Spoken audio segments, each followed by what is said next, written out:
à Dieu de disposer ton cœur à l'écoute de sa parole. La parole nous dit que toute parole qui sort de la bouche de Jésus est esprit et vie. Il y a une vie que le Seigneur veut te communiquer ce matin. Il y a un esprit, une portion de son esprit qui veut te donner pour ton épanouissement dans la foi, dans la vie, dans la famille, au travail, partout ailleurs. Il y a une sagesse que Dieu veut te communiquer par la révélation de la parole. Merci Seigneur Jésus de disposer nos cœurs. Papa, donne de te contempler, de te voir. Le thème, c'est te découvrir dans le livre de la Genèse. Nous voulons vraiment aller comme à l'aventure, te découvrir. Il y a tellement de choses à apprendre sur toi, Seigneur. Apprends-nous ce que nous devons connaître aujourd'hui. Donne-nous le pain de ce jour. Papa, que nous ne soyons pas dispersés, donne-nous le pain de ce jour. Et que ce pain nous suffise. Que nous puissions le garder. Au nom puissant de Jésus. Merci notre Dieu de nous donner d'être focalisés sur toi. Focalisés sur ta parole. Viens nous parler, viens parler à nos cœurs, Seigneur, au nom de Jésus. Amen. Nous sommes sur la troisième partie du thème « Découvrir Christ dans le livre de la Genèse ». Pour ceux qui n'ont pas écouté les deux premières parties, je vous invite à partir regarder, écouter les enseignements sur YouTube. Amen. Dans Jean 5,39, Jésus disait aux pharisiens « Vous sondez les Écritures, parce que vous espérez obtenir d'elles la vie, sont elles qui rendent témoignage de moi. » Et dans 1 Corinthiens 2,2, Paul va dire « Je n'ai pas cherché à savoir autre chose, si ce n'est Jésus crucifié. » Est-ce que Paul était en train de dire que lorsqu'il lisait sa Bible, s'il ne voyait pas qu'un verset en train de parler explicitement de Jésus crucifié, ne lisait pas? Non, ce n'est pas ce qu'il disait. L'assemblage des deux versets, c'est-à-dire Jean 5, 39 et 1 Corinthiens 2,2, nous permet de comprendre que, on se l'aime souvent dit ici, une bonne méditation de la parole. C'est une méditation à la fin de laquelle je peux voir Jésus-Christ crucifié. Paul est en train de dire que quand moi je médite la Bible, je cherche la croix à l'intérieur. Je cherche Jésus à l'intérieur. Et par la grâce de Dieu, nous sommes en train de chercher à voir Jésus crucifié dans le livre de la Genèse. Jésus a dit que vous sondez les Écritures. Il dit que ces Écritures rendent des témoignages de moi. Ça veut dire que depuis Genèse 1.1 jusqu'à Apocalypse 21, 22 là-bas, c'est de Jésus dont il est question. Même si on ne dit pas Jésus, c'est de Jésus dont il est question. Donc, aujourd'hui, on va aller encore dans une portion de la Genèse, voir une vérité qui sera peut-être nouvelle pour nous, mais qui n'est pas nouvelle pour le soleil. La Bible dit qu'il n'y a rien de nouveau sous le soleil. Amen. Aujourd'hui, j'aimerais qu'on puisse voir ce que la vie, ou bien alors l'histoire d'Abraham et d'Isaac nous enseigne sur Jésus. Je te donne un conseil. Si tu es converti, ça fait il y a 5 ans, 6 ans, 20 ans, 30 ans, fais attention lorsqu'on annonce certains partages. Il y en a, vous êtes souvent disposés à écouter la parole de Dieu avec beaucoup de sérieux lorsque vous avez l'impression que le sujet est nouveau pour vous, que vous ne connaissez rien. Mais quand vous avez l'impression que vous pourriez avoir des connaissances, vous êtes un peu distrait. Je prends un exemple simple. Ce n'est pas sûr que tous les enfants de Dieu convertis depuis 5 ans, 10 ans seraient tentés d'écouter un enseignement qui parle de l'amour de Dieu, par exemple, du baptême, de la nouvelle naissance. Quelqu'un qui est né de nouveau, généralement, se dit qu'il connaît tout sur la nouvelle naissance. Quelqu'un qui est déjà baptisé, généralement, va se dire que je sais déjà tout sur le baptême. C'est faux. Les thématiques bibliques sur lesquelles tu penses généralement être très enseigné, si on vérifie bien, c'est généralement là-bas que tu es très ignorant. C'est la raison pour laquelle la parole dit « Connaissons et cherchons à connaître ».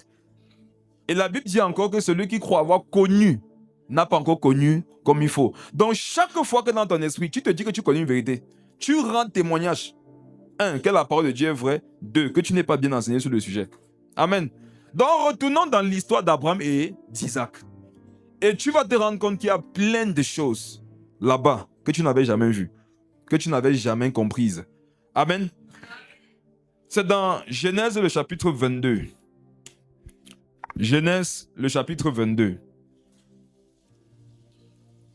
Avant que tu ne commences à lire dès le verset 1, pourquoi ne pas lire beaucoup de passages? J'aimerais déjà vous montrer, peut-être sous 3 angles, que Isaac préfigurait Jésus dans beaucoup d'aspects. Je vais prendre un premier. Isaac est venu répondre à un besoin. Jésus-Christ aussi.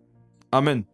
Souvenez-vous que Abraham et Sarah n'arrivaient pas à avoir d'enfants. Amen. jusqu'à leur vieillesse. Ça veut dire qu'ils ont attendu un enfant pendant longtemps. De la même façon, le monde a attendu pendant longtemps la venue d'un enfant qui pouvait le délivrer du péché. Amen. Même de par la naissance, Isaac et Jésus ont déjà une similitude. Abraham et Sarah ont attendu longtemps d'avoir un enfant. C'est Isaac qui est venu. Le monde aussi a attendu longtemps quelqu'un qui pouvait venir les délivrer de l'esclavage et du péché. C'est Jésus qui est venu. Et lorsque je méditais sur le sujet, je me suis rendu compte que Isaac, comme Jésus, est né par la vertu du Saint-Esprit. Isaac est né par la vertu du Saint-Esprit. Nous le savons tous sur le plan anatomique, sur le plan scientifique, il n'était plus possible à Abraham et Sarah d'avoir un enfant. On comprend que qui a envoyé cet enfant par la puissance? C'est Dieu. C'est la même chose. Joseph et Marie ne pouvaient pas avoir un enfant sans rapport sexuel, vu qu'ils n'étaient pas encore mariés. Amen. Mais Jésus est venu quand même. Donc Isaac et Jésus sont venus dans deux circonstances dans lesquelles normalement on ne peut pas avoir un enfant. Donc de pas déjà l'attente qu'il y avait de leurs deux côtés, il y a une similitude. De par la façon dont ils sont nés, il y a une similitude. Quand tu vois même ceux à qui Dieu les a greffés, il y a encore une similitude. Je prends un exemple simple. Jésus est venu par qui? Qui a accouché Jésus? Parlez fort. Parce que parfois, il y a les réponses, on pense que c'est évident. Tu vas entendre les gens disent que Ruth. Jésus est né par Marie. Marie veut dire quoi dans son étymologie? On a vu ça ici plusieurs fois. Marie veut dire quoi? Leur rébellion. Jésus a impacté la vie de Marie parce qu'ils ont été proches. La femme aussi de laquelle Isaac a été proche, c'était sa femme. Comment s'appelait sa femme? Parlez. Amen. Allons voir ce que veut dire Rebecca. Vous allez voir qu'il y avait encore une similitude dans l'impact qu'ils ont eu envers leurs proches. Allons dans Genèse. Regarde n'importe quel passage qui parle de Rebecca. Regarde ce que veut dire son nom.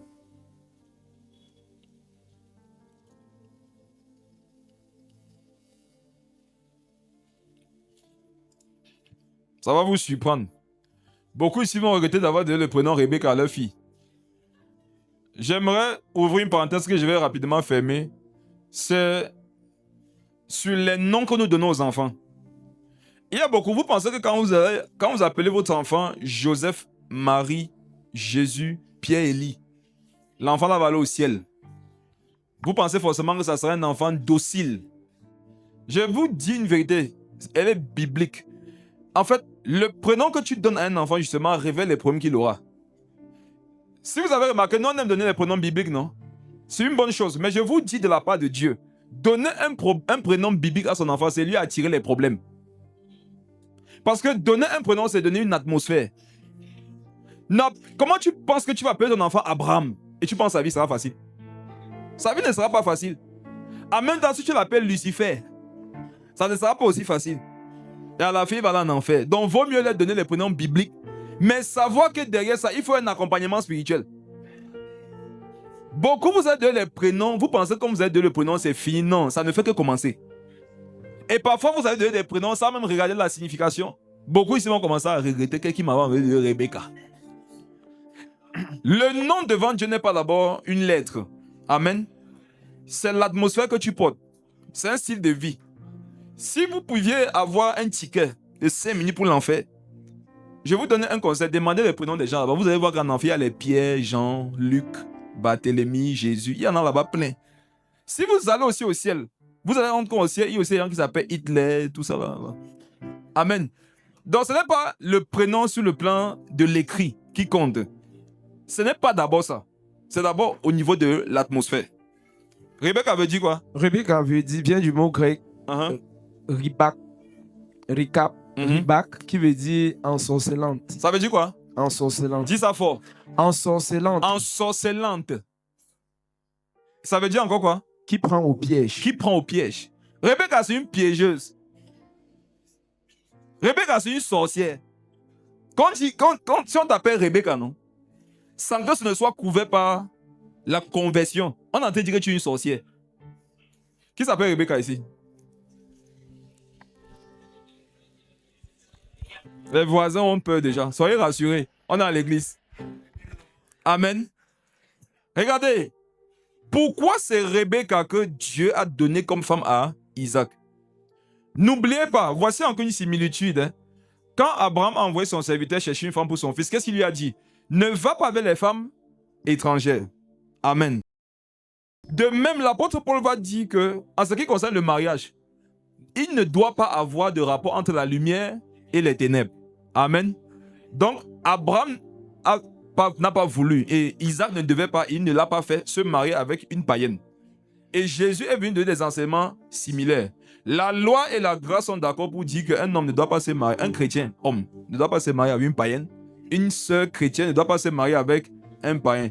Quand il est allé chercher une femme, pourquoi c'est Rebecca qu'on a prise? Parce que c'était une image encore de ce que l'Isaac d'Isaac, c'est-à-dire Jésus, devait venir choisir des personnes dont les noms sont des malédictions, dont les noms sont des perditions.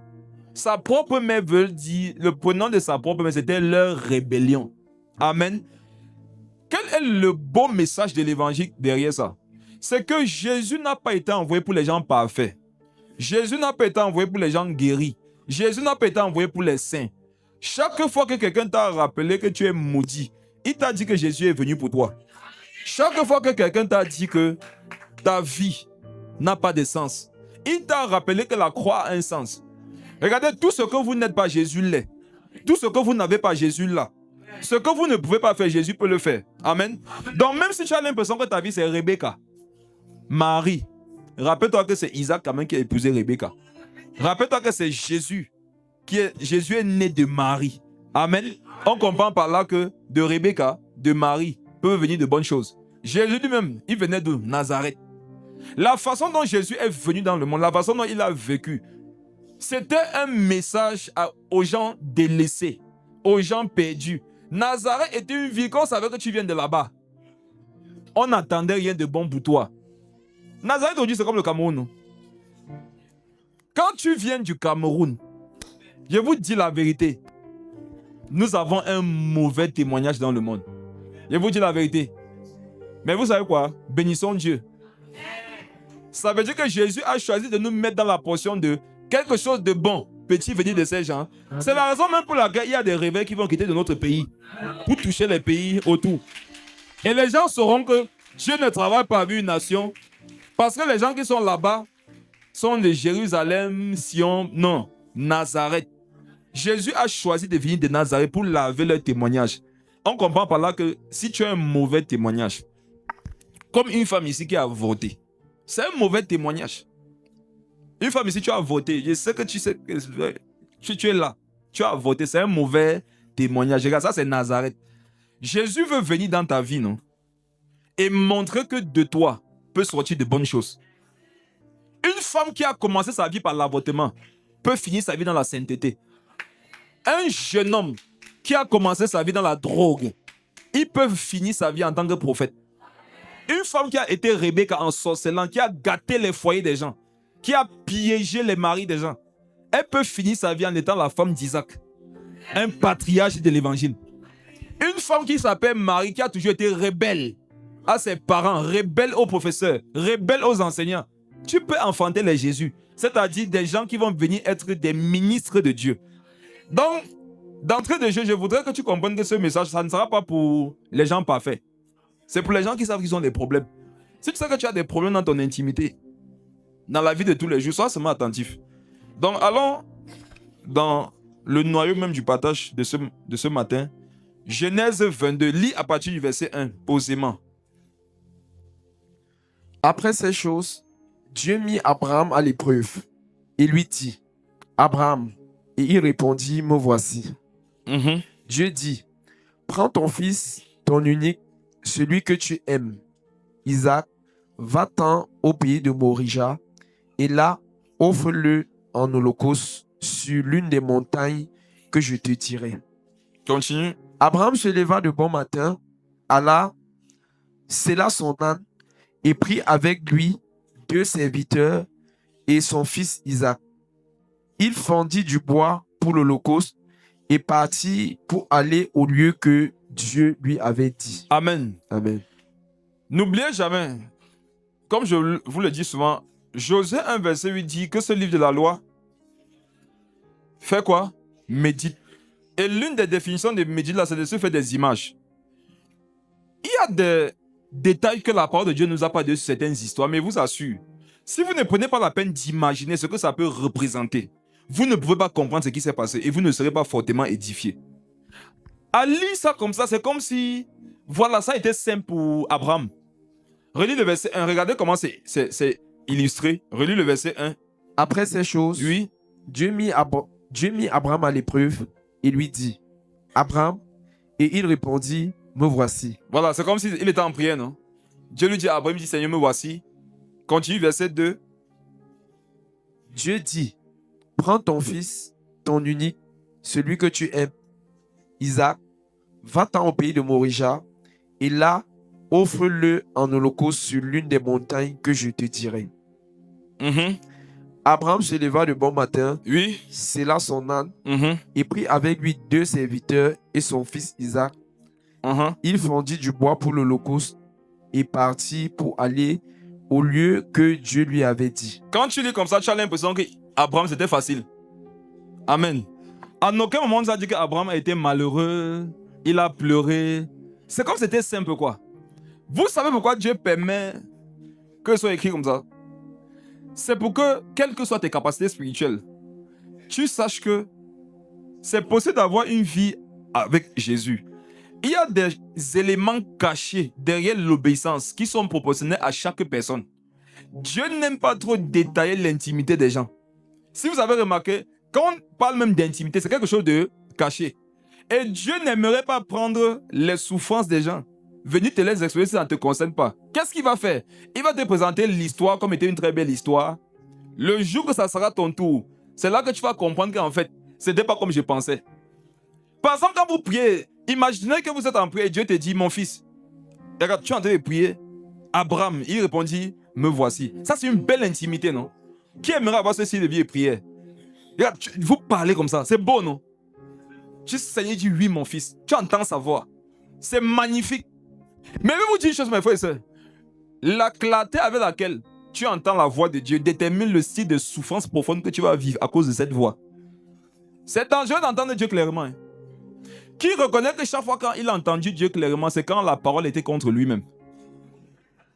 Quand tu veux que le message de Dieu soit clair pour ton bonheur, c'est flou.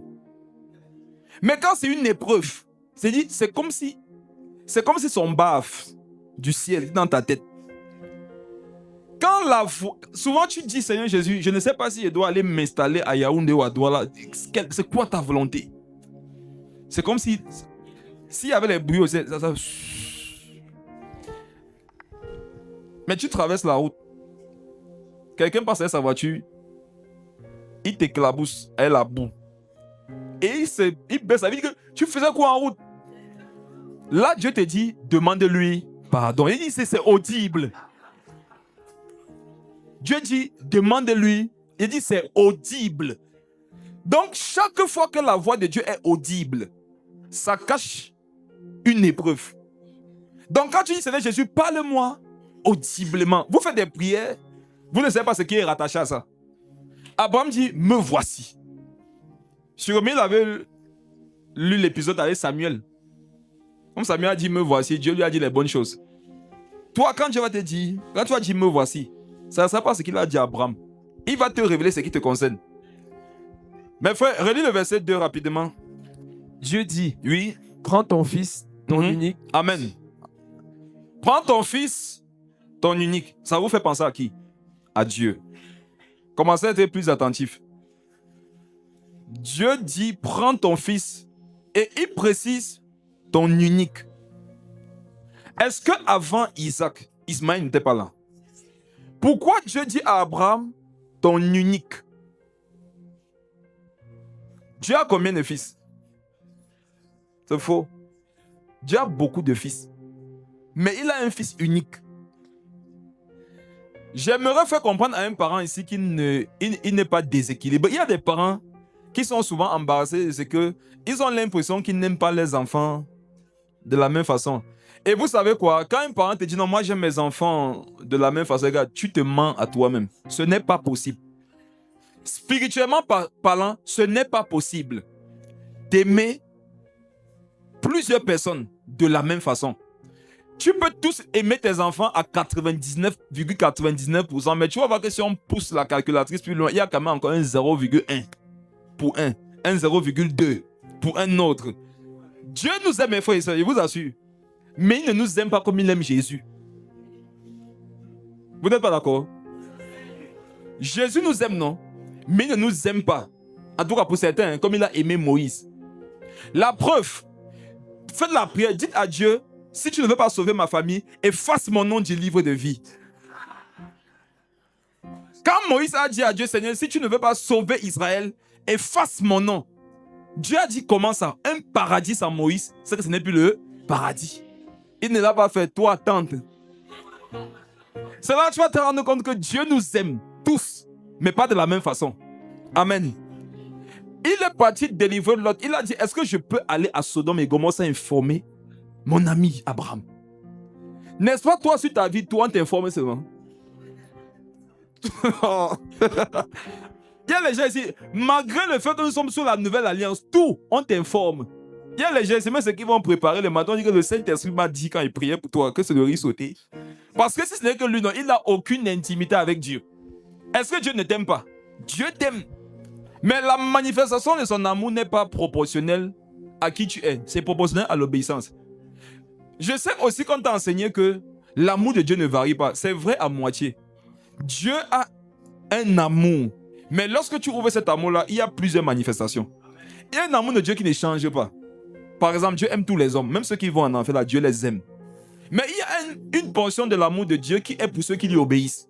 Si tu ne lui obéis pas, tu n'auras pas cette portion. Donc forcément, tous ceux qui sont enfants de Dieu sont plus aimés par Dieu que ceux qui ne le sont pas. Ceux maintenant qui sont enfants de Dieu, au milieu d'eux encore, il y en a qui sont plus aimés de Dieu. Ça veut dire quoi? S'il y a des choses qui arrivaient aux autres, Dieu tolérait, à toi il ne va pas tolérer. J'ai lu le témoignage d'un monsieur qui était dans l'occultisme et qui s'est converti à Jésus. Il a développé une telle intimité avec Dieu. Il disait que Dieu l'aime tellement. Une fois, il passait à côté d'un marché. Lui-même, il dit que quand il était sorcier, il avait attaqué un chrétien, un pasteur. Et il dit que c'est là-bas qu'il avait commencé à voir l'amour que Dieu a pour ses enfants. C'est alors qu'il était encore occultiste. Le pasteur, une fois, descendait une colline et à côté, il y avait un marché. Il dit que lui, sorcier, sa mission, c'était de tuer ce pasteur.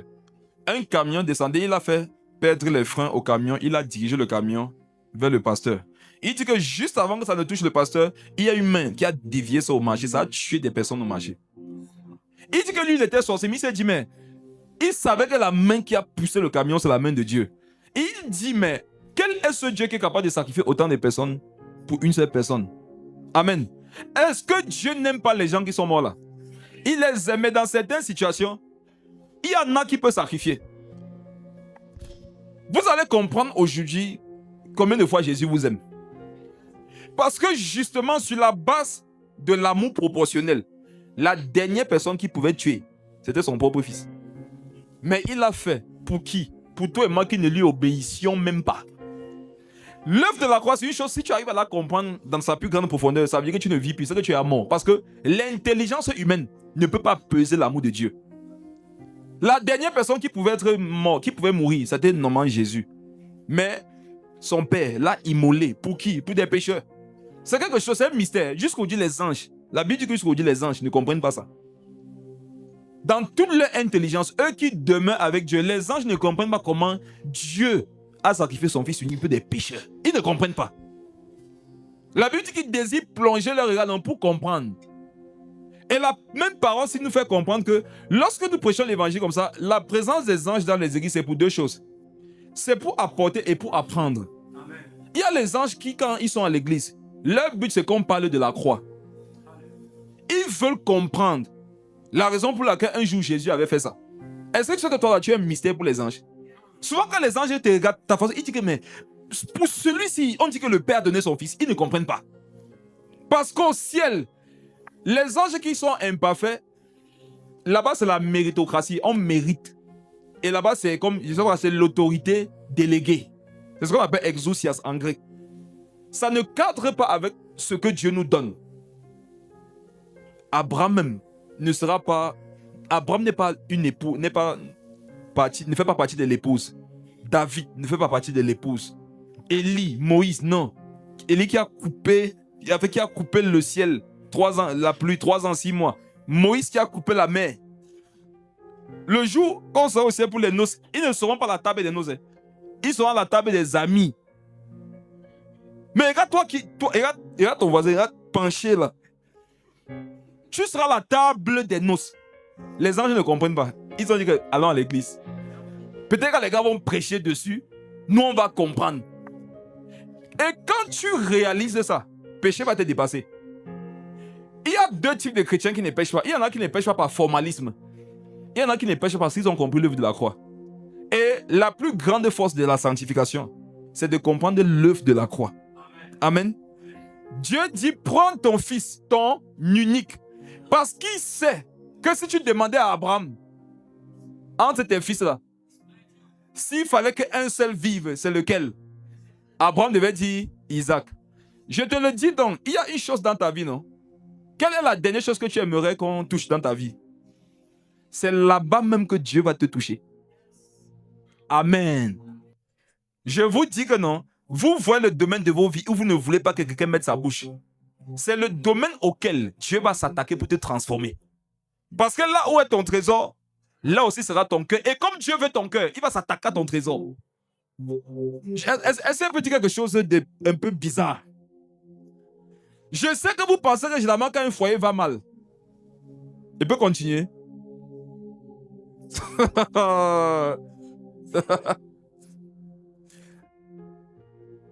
Sont spirituels. Hein?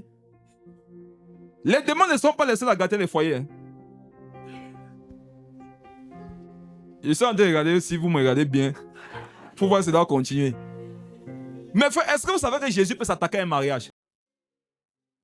Jésus peut s'attaquer à un mariage.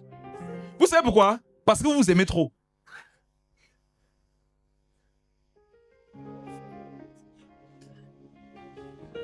Bibliquement parlant, il est interdit d'aimer quelqu'un plus que Jésus. Quand Jésus voit que tu aimes quelqu'un ou quelque chose plus que lui, ça devient une idole, il va s'attaquer à ça. Même si c'est ton mariage.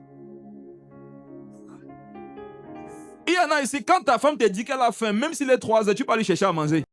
Mais quand le Saint-Esprit te dit à 19 heures que viens on prie, tu ne pries pas. Il va s'attaquer à ta femme. Si tu aimes ta femme, non? Quand je te dis viens on prie, viens prier. Il y en a ici, vous êtes toujours à l'heure au travail. Parce que vous aimez trop votre métier. Mais vous êtes toujours en retard à l'église. Quand tu vas perdre ton travail, ne dis pas que c'est une attaque démoniaque. Hein? C'est Dieu, parfois. Dieu ne veut pas les idoles. Et ce qu'on t'a enseigné, c'est que l'idole, c'est toujours Baal, Astarté, Sémiramis. Non, pas toujours. L'idole, non, ça peut être quelque chose qui n'a rien à voir, normalement, de vicieux avec le péché. L'idole, ça peut être ton habit. Ça peut être ton mariage. Ça peut être ton enfant. Il y en a ici, vous aimez trop vos enfants. Et si Dieu veut vraiment que tu l'aimes, il peut s'attaquer à ton enfant. Je ne sais pas si vous me comprenez. Dieu peut s'attaquer à ton enfant. Mesurez l'amour que vous donnez à vos parents. Ce que je vous dis, c'est très sérieux. Vous devez mesurer. Vous ne devez aimer personne plus que Jésus. Comment savoir que tu aimes quelqu'un plus que Jésus? Lorsqu'il faut faire la volonté de Jésus ou de cette personne, c'est la volonté de la personne que tu fais. Il y en a ici, parfois vous mentez à cause de certains membres de vos familles. Vous les aimez plus que Jésus. Vous voyez ça à cause de qui vous commettez souvent le mensonge, non? Ce sont des idolâtres. Ce sont des idoles dans vos vies. Vous les aimez plus que Jésus au point où, quand il faut mentir pour les satisfaire, vous mentez. Vous préférez mettre Jésus de côté. Vous voyez quand devant vos camarades de classe, vous n'avez pas dit que vous êtes des chrétiens, non? Amen. Vous avez établi vos camarades là au-dessus de Jésus. Donc ne sois pas surpris que ton ami fasse 7 ans dans une année. C'est parce que Jésus veut vous séparer. Amen. Prends ton fils, ton unique. Il y a une chose à laquelle je sais que Dieu s'attaque beaucoup dans les églises africaines. L'homme noir, son trésor, non, c'est son argent. C'est son argent. Il y en a qui peuvent négliger leur femme, non, mais pas leur argent. Quand il se lève le matin, il ne demande pas à sa femme comment elle a dormi, il demande son argent. Comment tu as dormi? Il prend de temps en temps son compte, il consulte, il sait combien là, non? Mais il prend plaisir à consulter de temps en temps. Et quand il consulte, il va se même monter, il dit, je voulais juste te faire un coucou. À tout à l'heure. Amen. Danger. Prends ton fils, ton unique. Regarde la chose que tu as d'unique dans ta vie. Jésus peut passer par ça pour te transformer. Tout ce que tu as d'unique dans ta vie, c'est une voie par laquelle Jésus peut passer pour te transformer. Vas-y, continue. Celui... Verset 2. Prends ton fils, ton unique, celui que tu aimes. Oui. Isaac, va-t'en au pays de Morija. Amen. Arrête-toi. Ça nous parle clairement de la relation de Dieu et de Jésus. Dieu a un fils unique aussi qu'il aime. C'est Jésus. Et il lui dit, va au pays de Morija. Morija veut dire quoi? Je veux faire des parallèles avec Jésus et l'œuvre de la croix en même temps. Et on va sortir des enseignements derrière ça. Morija veut dire choisi par l'Éternel. Choisi par l'Éternel. Si Isaac, c'est une image de Jésus, normalement, on pourrait croire que le lieu où Jésus aussi devait aller être crucifié, ça devrait s'appeler Morija, non? Mais vous allez voir que les deux, lorsqu'on les met ensemble, ça me donne une vérité magnifique. Isaac, c'est une image de Jésus. Isaac devait être immolé où? Au mont Morija, qui veut dire choisi par l'Éternel. Mais quand tu lis les évangiles, où est-ce qu'on a crucifié Jésus? Au mont. Et ça veut dire quoi? Lieu du crâne. Mettons les deux ensemble.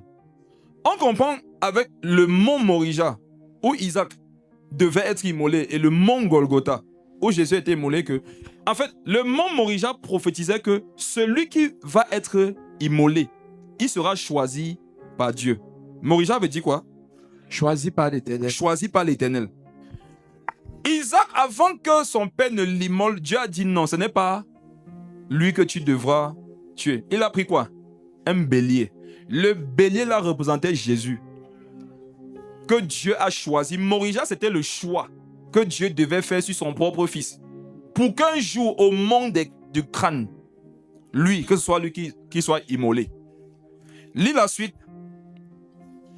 Et offre-le en holocauste sur l'une des montagnes que je te dirai.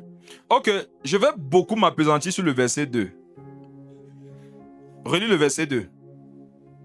Dieu dit, prends ton fils, ton unique, celui que tu aimes, Isaac, va-t'en au pays de Morija et offre-le en holocauste sur l'une des montagnes que je te dirai. Allons dans Matthieu 3, on reviendra dans Genèse 22. Allons dans Matthieu 3. Aujourd'hui, on va beaucoup parler de ce que nous aimons et on va voir qu'il y a des choses desquelles Dieu veut nous séparer. Matthieu 3, le verset 17.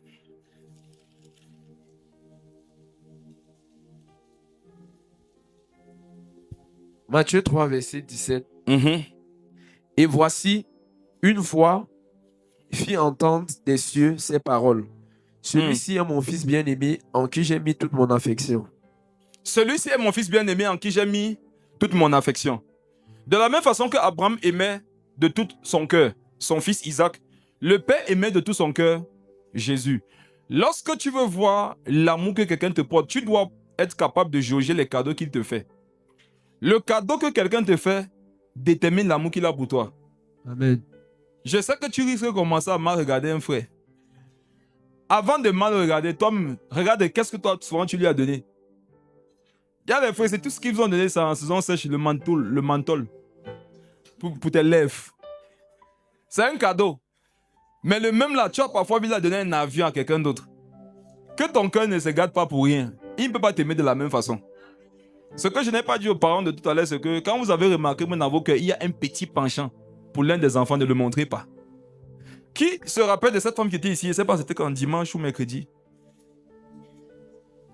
À qui je disais qu'elle doit faire attention de ce qu'elle dit de son enfant à l'autre de son enfant. Voilà, c'était à la veille avant-hier. Vous avez vu que ça laissait passer la sorcellerie.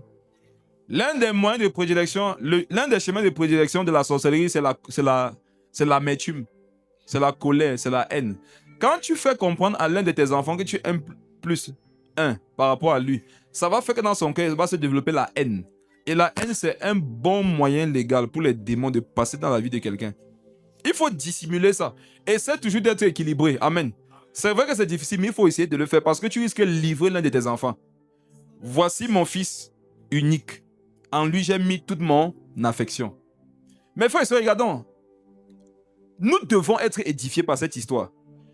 Abraham, par sa communion avec Dieu, était prêt à lui donner ce qu'il a. Il l'a même fait. Il a donné ce qu'il avait de plus cher.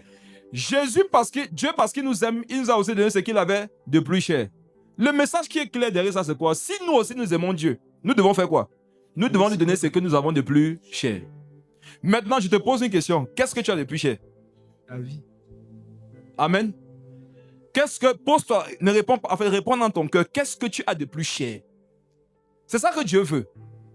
Et il y en a ici, c'est pendant que je vais développer avec les écrits que vous allez vous rendre compte que vous pensiez avoir une chose, vous allez vous rendre compte que vous vous étiez trompé au sujet de ce que vous pensiez être le plus cher pour vous.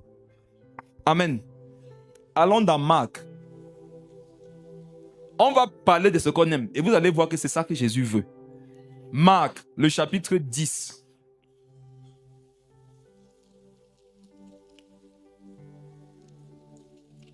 Marc 10, tu vas lire à partir. Et je vais partager une vérité ici. Laisse-moi développer jusqu'à la fin. Sinon, tu vas croire que c'est une fausse doctrine parce que c'est assez lourd.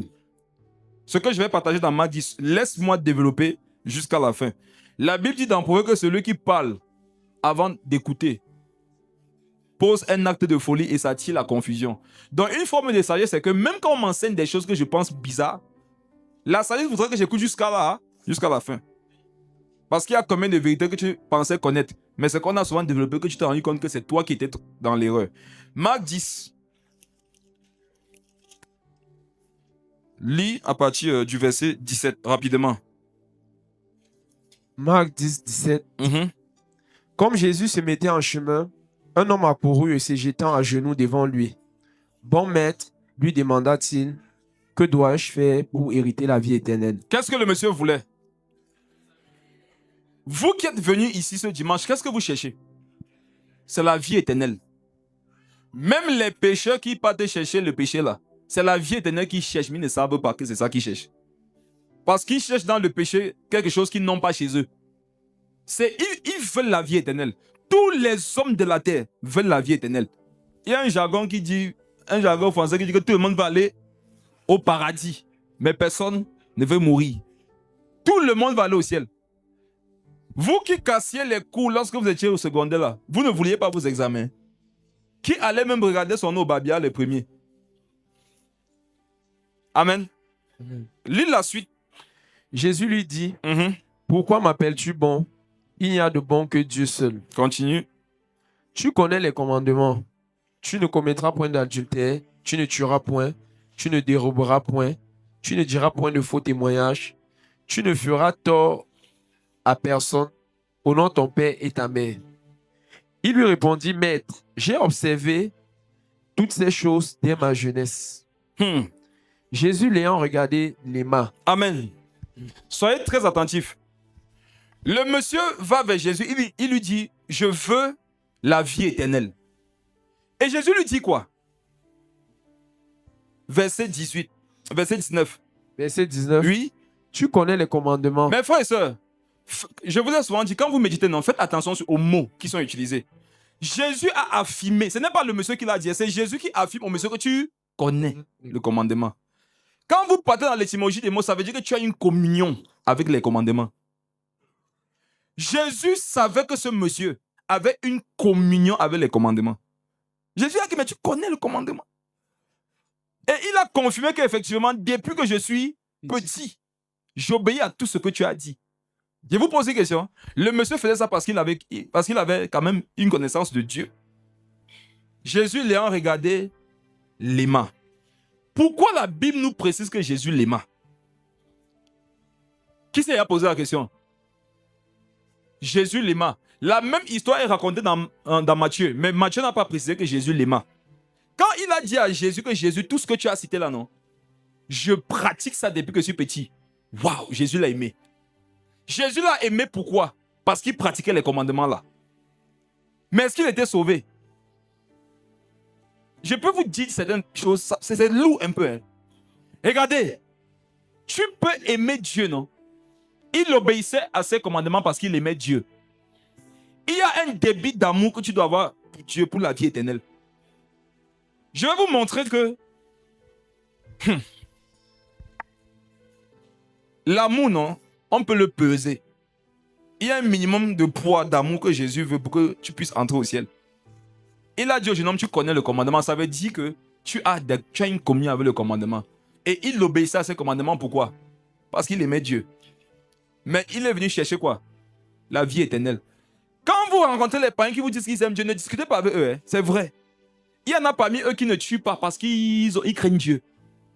Je vais vous montrer des choses. Il y a beaucoup qui ne font pas la sorcellerie. Ils ne sont pas nés de nouveau, non? C'est parce qu'ils aiment Dieu. Il ne faut pas lui dire que non, tu n'aimes pas Dieu. Non, il aime Dieu à son niveau. Mais son niveau là n'est pas suffisant pour être sauvé. Jésus l'aima. Pourquoi la Bible a précisé que Jésus l'aima? Je te montre pourquoi. Allons dans Matthieu.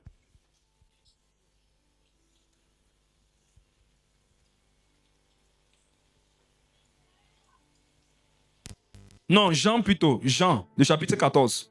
Rapidement. Jean, le chapitre 14. Verset 23. Écoutez la parole. Jean 14, 23. Jésus lui répondit, si quelqu'un m'aime, oui, il gardera ma parole. Écoutez, hein, si quelqu'un m'aime, il gardera ma parole. Le monsieur a gardé la parole de Dieu, vrai ou faux? Oui. Il a gardé la parole de Dieu. J'aimerais que s'il y a quelqu'un ici qu'on a invité, qui ne fait pas certaines choses, parce qu'elle dit ou parce qu'il dit qu'il craint Dieu, je veux que tu comprennes que ce n'est pas pour ça que tu vas aller au ciel. Hein. Il y a plein de choses que tu peux ne pas faire parce que tu aimes Dieu, mais tu ne meurs pas en enfer. Et Dieu ne va jamais régner que tu ne faisais pas ça parce que tu l'aimais. Il va savoir que c'est parce que tu l'aimais que tu ne faisais pas ça. Mais tu vas aller en enfer quand même. Il y a plein de personnes en enfer qui aimaient Dieu. Jésus dit, celui qui m'aime, il gardera ma parole. Oui, lis la suite. Et mon Père l'aimera. Oui. Nous viendrons à lui et nous ferons notre demeure chez lui. C'est un peu plus explicite au verset 21. Au verset 23, il parle de son Père. Au verset 21, qu'est-ce que Jésus dit? Celui qui a mes commandements et qui les garde, c'est lui qui m'aime. Attendez. Marc 10, verset 19, qu'est-ce que Jésus lui a dit? Tu connais le commandement. Et dans le langage araméen, grec, hébreu, tout ça, quand on dit que tu connais, non, ça veut dire que tu as une communion avec. Adam, Genèse chapitre 4, Adam connut Ève. Elle enfanta un fils. Donc le connaître là, ce n'est pas une affaire que tu as l'information dans ta tête.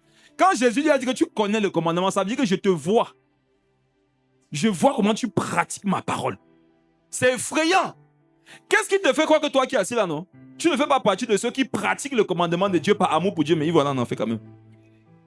Voilà où l'œuvre de la croix vient maintenir l'équilibre. Là-bas, Jésus a dit tu connais le commandement. Et ici, Jésus dit quoi? Verset 21, celui qui a mes commandements et qui les garde.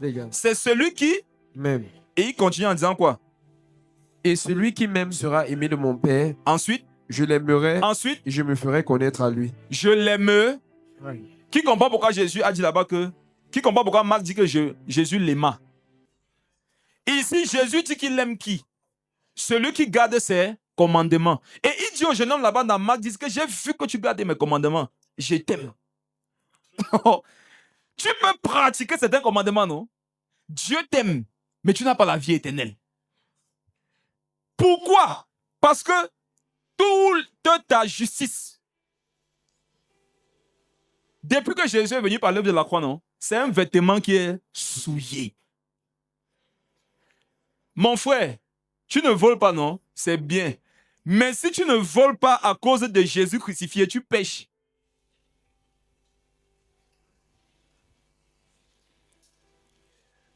Est-ce que vous savez que le plus grand péché du jeune homme, ce n'était pas qu'il était riche?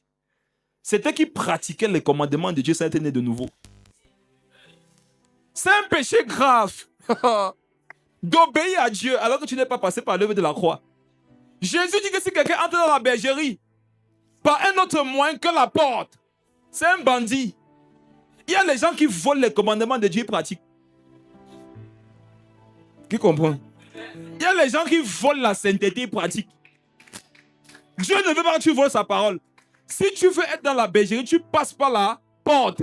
On ne passe pas par la fenêtre. La fenêtre là, c'est quoi? C'est quand ils ne volent pas moi. Je ne couche pas avec les filles tant que je ne suis pas marié. Tu sais pourquoi tu es plus dangereux que les païens? Parce que tu risques de donner l'impression aux gens que on peut être comme toi là, non? Et aller au ciel.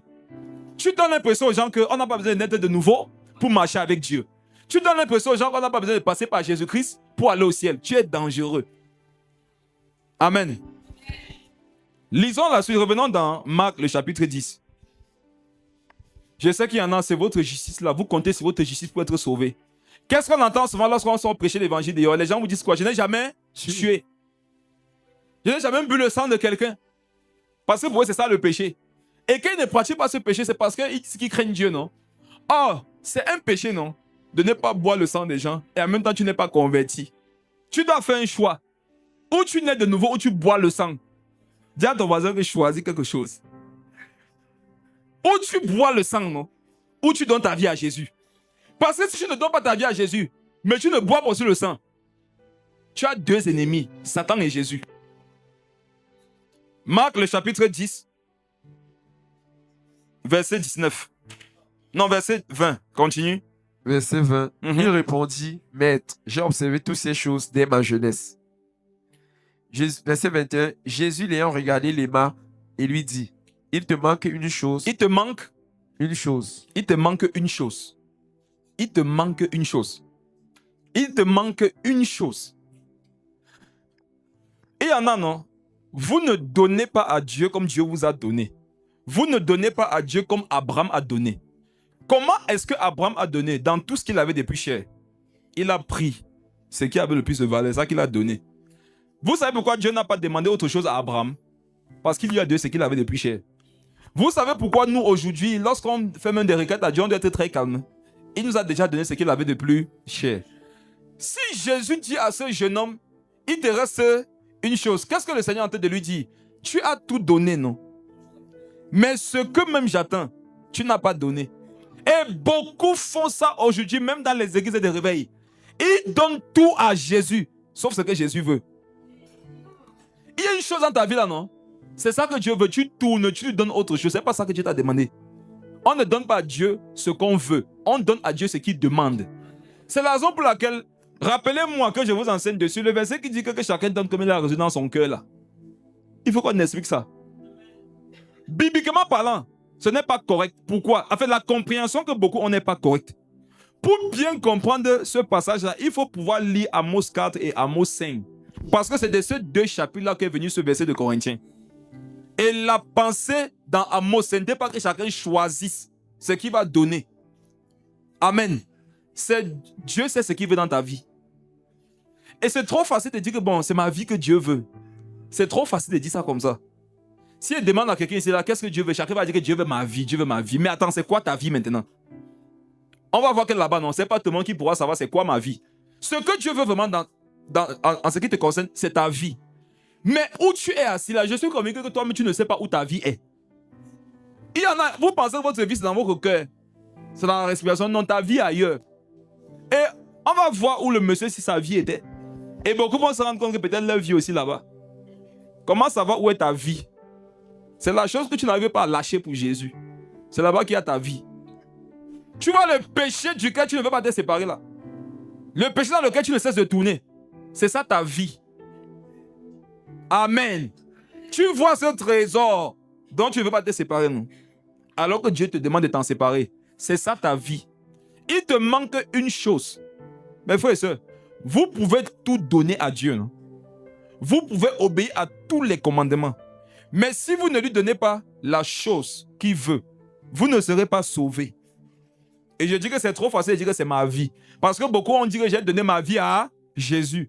Mais tu te rends compte que par leur agissement, ils n'ont rien donné. Ils ont donné leur vie avec la bouche. Comme Esaïe le disait, ils me confessent de leur bouche, mais leur cœur est éloigné de moi. Il te reste une chose. Toi qui as scellé, il te reste combien de choses? Lui au moins c'était seulement une chose. Toi c'est combien? Lis la suite, prophète. Verset 23, 22. Mais Jésus l'ayant regardé les mains, verset 21, et il dit, il te manque une chose, va, vends tout ce que tu as, donne-les aux pauvres, et tu auras un trésor dans le ciel. Puis va et fais quoi? Vends tout ce que tu as. Vends tout ce que tu as. Continue. Donne-le aux pauvres, et tu auras un trésor dans le ciel. Amen. Viens et suis-moi. Amen. Jésus dit au monsieur de partir faire un commerce. Clique sur le mot vendre. Tu vas voir que ça veut dire troquer. Clique sur le mot vendre. Je n'étais pas dans la salle. Marc 10, le verset 21. Vous qui avez la Bible Strong à vos téléphones, ouvrez. Cliquez sur le mot vendre. Marc 10, le verset 21. Marc 10, 21. Mhm. Vend. Le mot vend veut dire poléo, qui veut dire troquer. Troquer. Vendre. Vendeur. Ça veut dire troquer. C'est quoi un troc? C'est un échange. Beaucoup, ça veut dire que vous allez bien comprendre ce que Jésus a dit à ce monsieur. La compréhension que la plupart d'entre vous ont, c'est que Jésus est venu l'appauvrir pour qu'il soit sauvé. Et c'est des passages comme ça que lorsque les gens sont mal intentionnés, ils utilisent pour dépouiller les gens dans les églises. Quelqu'un peut prendre ce passage et te montrer que tu as vu que le monsieur, il était très riche. Mais quand il a rencontré Jésus, Jésus lui a dit, vends tout, donne aux pauvres, viens et suis-moi. Et le pasteur peut te dire, tu vois que moi, ici, je suis l'image de Jésus. Toi, tu es l'image du jeune homme riche. Et les fidèles sont l'image des pauvres. Mais c'est moi qui sais ce dont ils ont besoin. Donc, quand tu vas vendre ça, moi que tu donnes. Souviens-toi que dans Actes des Apôtres, les gens vendaient tout ce qu'ils avaient, ils déposaient au pied des apôtres. Amen. Quand on veut te voler, là, la Bible, c'est un puissant outil pour voler. Amen. Si tu veux voler, tu peux utiliser la Bible. Mais ça va te rattraper dans un verset, dans une compréhension, dans une définition. Amen. Amen. Il dit, va, vends, troque. Écoutez-moi bien. Jésus lui a dit de partir troquer, vendre. Quand tu vends quelque chose, n'est-ce pas qu'on te donne quelque chose qui a la même valeur, mais d'une autre nature? Beaucoup d'entre vous, vous avez cru que Jésus était en train d'appauvrir ce monsieur. Non. Jésus lui a demandé de changer la nature de sa richesse. Il était riche des biens matériels. Jésus a dit qu'il va changer ça. Je veux que tu fasses un troc. Vends, non? Quand tu auras le prix, fais quoi? Distribue. Je vous répète que lorsqu'on vend quelque chose, vendre c'est quoi? J'ai une marchandise, non? Toi, tu as la monnaie. Quand Jésus lui a dit vends, Jésus lui disait que va échanger ta richesse avec autre chose. On comprend que le monsieur Jésus ne lui demandait pas de partir perdre son argent. Bien au contraire. Relis le verset. Il va aller posément. Vous verrez que lorsque le Seigneur vient s'attaquer à ce que nous avons de plus cher, ce n'est pas pour nous rendre malheureux. Ce n'est pas pour nous détruire. C'est généralement un fondement sur lequel il va s'appuyer pour transformer ta vie afin que ta vie soit meilleure. Relis le verset. Jésus l'ayant regardé, l'aima et lui dit, non, le verset sur lequel on était, sois concentré. Va, vends tout ce que tu as, donne-le aux pauvres et tu auras un trésor dans le ciel. Puis viens et suis-moi. Puis viens suis-moi. Qu'est-ce qu'il a demandé? La vie éternelle. La vie éternelle dépend d'un échange. Amen. La vie éternelle, c'est fonction d'un échange que tu dois faire dans ta vie. Il y en a ici, non? Vous devez échanger la vie éternelle contre la masturbation. Vous comprenez? C'est bizarre, mais notre Dieu, il est vraiment bizarre. Un jour, j'étais en train de méditer, j'ai eu une vision. J'ai vu les gens aller acheter la vie éternelle. Quand j'ai vu ce que les gens avaient dans leurs mains, j'étais choqué. Vous savez avec quoi on achète la vie éternelle? La monnaie avec laquelle on achète la vie éternelle, c'est le péché. Le péché, c'est une monnaie. Et c'est la monnaie que Dieu aime le plus. Quand tu vas au ciel, non? Avec la monnaie prière, jeûne, consécration, on peut te dire qu'attends un peu là-bas. Mais quand tu possèdes avec la monnaie qu'on appelle le péché, regarde la secrétaire particulière du Seigneur, Gabriel. Dis que Seigneur, on a un investisseur ici. Quand Dieu dit qu'est-ce qu'il a, on dit le péché. On dit laissez-le entrer. Reculez-vous. Viens. Amen. Les premières personnes que Jésus reçoit au ciel, ce sont les pécheurs. Tu peux prier étant dans la sanctification souvent, non? Vous savez de quoi il parle, non? Les nés de nouveau là.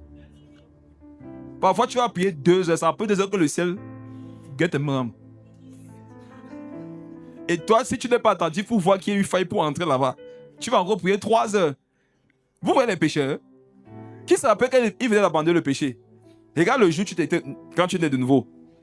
Le jour là, quand tu disais Seigneur, le ciel souvent va. Wow. Qui se rappelle?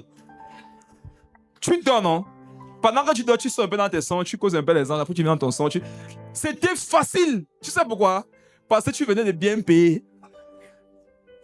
Dès que Dieu a tout utilisé, la monnaie là, non, les expériences, ça va maintenant devenir dur pour que tu vives ça. Le péché a une valeur pour Dieu. Quand tu lui donnes ton péché, il y a des choses qu'il va t'accorder rapidement et facilement. Amen. Mais dès qu'il aura fini d'utiliser ton argent, tu vas faire ce que tu faisais avant. Tu vas te rendre compte que ça ne marche plus. Amen. Si vous vous rappelez le jour où vous étiez né de nouveau, c'est là que vous constatiez que le ciel est bleu. Qui se rappelle? Waouh! C'est là que tu te rendais compte que chaque matin, il y a les oiseaux qui crient autour de toi. Dieu t'accordait la grâce de vivre dans une certaine atmosphère. Qui a vu quelqu'un qui part loger à l'hôtel, son argent on le laisse à l'hôtel? En fait, tu bénéficies du confort de l'hôtel tant que tu payes. Dès que tu n'as plus de monnaie, tu peux te retrouver directement à la rue. Comment faire donc pour rester toujours dans l'atmosphère du ciel alors que je n'ai plus de péché à donner? C'est ça qu'on appelle la consécration. Amen. La consécration. Et comme ce n'est pas par tes forces, c'est pas le Saint-Esprit décide l'atmosphère que tu vas vivre. Continue. Il y a quelqu'un ici, tu dois échanger ta copine pour la vie éternelle. Mais, attends. Quand tu me parles de connaissance comme ça, attends, parle un peu au frère là. Mais à cet ami qui est venu, tu dois changer ta copine pour avoir la vie éternelle. Parce que la porte qui mène au ciel, ça ne peut pas laisser entrer deux personnes à la fois, même si vous êtes mince comment. On entre pour au ciel 2 à 2, c'est 1 à 1. Tu dois choisir entre ta copine et Jésus. N'essaie pas de dire que tu vas la convertir. Elle ne veut pas se convertir. Et elle te l'a montré. Amen. Je dis aussi ça à une sœur. Même si tu as dit qu'il va t'épouser, non? Vous ne pouvez pas entrer au ciel à deux. Ce n'est pas possible. Le mariage va passer, mais ton âme ne passera pas. Ne perds pas ton âme, qui est éternelle, à cause de quelque chose qui est passager. Lis la suite du verset.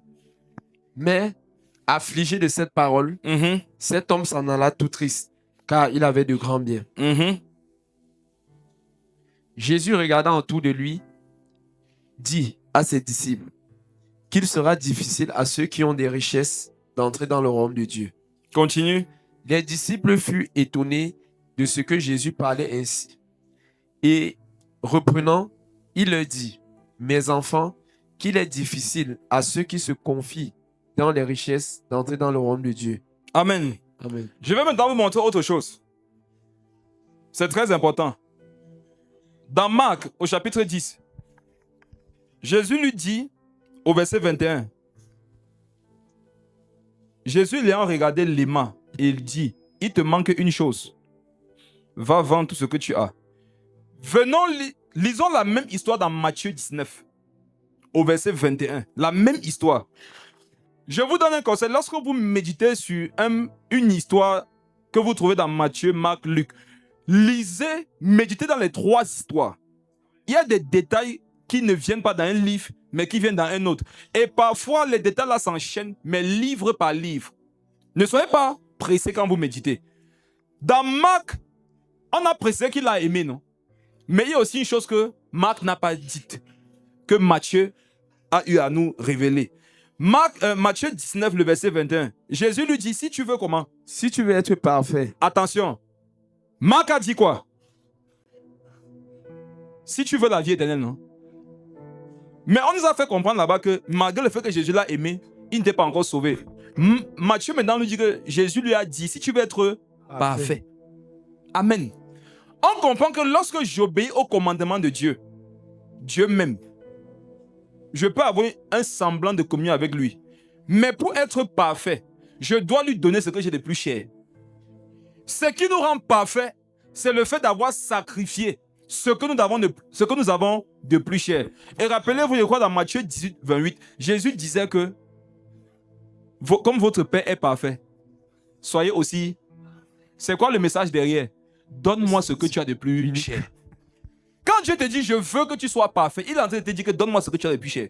Parce que tu ne peux pas être parfait sans donner à Dieu ce que tu as de plus cher.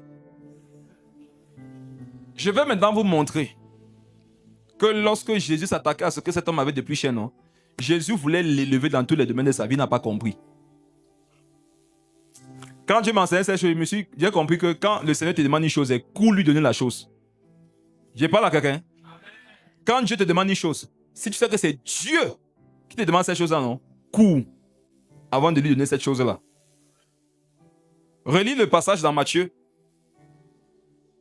Jésus lui dit, si tu veux être parfait, va, vends ce que tu as, ce que tu possèdes, donne-le aux pauvres et tu auras un trésor dans le ciel. Puis viens et suis-moi.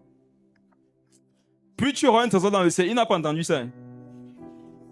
Quand vous êtes plus concentré sur ce que vous allez donner, plutôt que sur ce que vous allez recevoir, vous ne pourrez pas donner à Dieu. Amen. Beaucoup de personnes ont la peine à laisser certaines choses, à se débarrasser de certaines choses. Parce qu'ils ne savent pas ce qu'ils gagnent derrière. On a prêché l'évangile en semaine à un jeune homme là. Il a des péchés sexuels. On lui a dit, tu sais quoi? Il n'y a plus que ça. Quand tu dis à un païen qui est dans le péché sexuel, qui a plus que ça, il t'assure que non, il ne te croit pas. C'est quoi l'évangile? C'est de prier, jeûner, non? Pour que lorsque tu annonces l'évangile à quelqu'un, qu'il puisse être convaincu dans son cœur que lorsqu'il va laisser le péché, il va gagner quelque chose de plus que ça. Amen. Je vous pose une question à vous qui êtes réellement convertis. Est-ce que la conversion ne vaut pas plus que tous les plaisirs charnels? Vrai ou faux? Vous savez pourquoi? Parce que vous avez laissé ces péchés-là à cause de Jésus. Quand Jésus te dit, débarrasse-toi de quelque chose, ce que tu dois comprendre, c'est qu'il veut me donner quelque chose de meilleur. Jésus te dit, si le monsieur ne t'a pas épousé, n'est pas ton mari, c'est le concubinage, je ne suis pas là. Arrête. Sache qu'il veut te donner un bon mariage bien établi. Il y en a, vous vous accrochez au concubinage, alors que Jésus veut vous donner le mariage. Il y en a, si vous vous accrochez au fétiche, pour vous protéger, alors que Jésus veut te donner les anges comme garde du corps. Ne te focalise pas sur ce que Jésus te demande de laisser. Focalise-toi sur ce que tu sais qu'il veut te donner. Et même quand tu ne sais pas exactement c'est quoi, focalise-toi quand même dans ton esprit sur le fait que je sais qu'il va me donner quelque chose de meilleur. Jésus lui a dit que tu auras un trésor où? Dans le ciel. Maintenant, non, allons voir que ce n'était pas que dans le ciel. Allons voir des principes.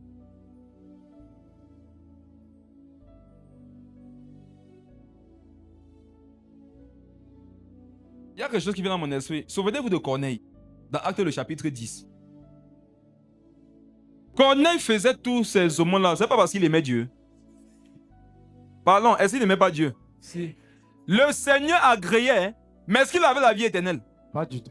Ça confirme ce que je disais tout à l'heure. Faites attention, vous qui faites beaucoup de choses pour Dieu, ou beaucoup de choses par amour pour Dieu. Ce n'est pas ce que tu fais pour Dieu, ou par amour pour Dieu qui détermine ton salut. C'est ce que Jésus a fait pour toi. C'est la raison pour laquelle tu dois être quotidiennement plus conscient de l'œuvre de Dieu dans ta vie que toi, tes œuvres envers Dieu. Tous ceux d'ailleurs qui ont été plus conscients de leurs œuvres envers Dieu que de l'œuvre de Dieu envers eux, ils sont devenus orgueilleux. Et Dieu résiste à de telles personnes. Les pharisiens, par exemple, ils faisaient beaucoup de choses par amour pour Dieu.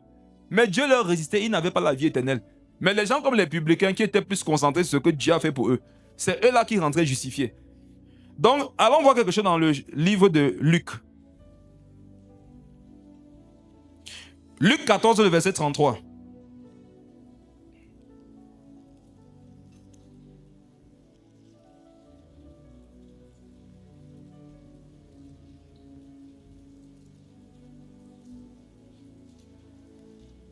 Luc 14, 33. Ainsi donc, quiconque d'entre vous ne renonce pas à tout ce qu'il possède ne peut être mon disciple. Luc 18 maintenant. Si tu renonces à tout ce que tu possèdes, tu peux être disciple de Jésus. Jésus voulait que ce monsieur devienne son disciple, mais c'était quoi le plan derrière? Luc le chapitre 18. Verset 29. Luc 18, 29.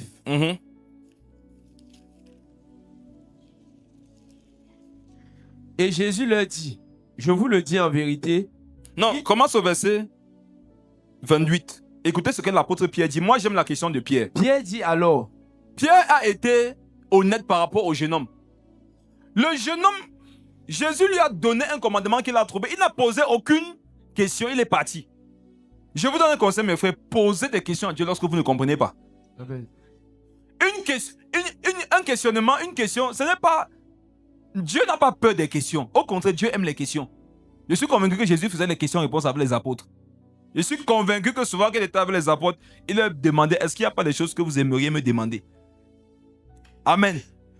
Quand vous ne comprenez pas certaines choses dans votre marche avec le Seigneur, Dieu n'est pas un gourou méchant. C'est votre Père. Posez-lui des questions. Quand tu dis que c'est Jésus, je ne comprends pas. Marie a cherché à comprendre, est-ce qu'on l'a frappé?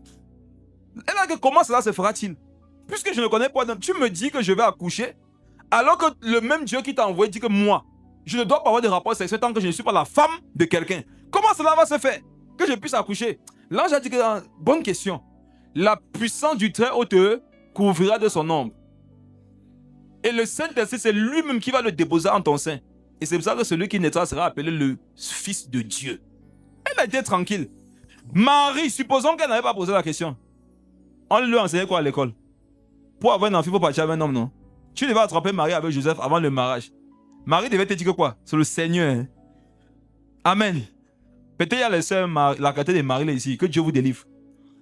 Il y a les gens, en fait, ils sont plus convaincus. On est dans le centre, non? N'est-ce pas, vous avez remarqué que l'autorité démoniaque dans le centre, c'est le péché sexuel. Combien de fois toi et moi on a été choqués de ce que même les pasteurs, soi-disant, plein sont dans ça. Et ils savent que les gens de l'église sont dans ça, mais ici ce n'est pas un problème.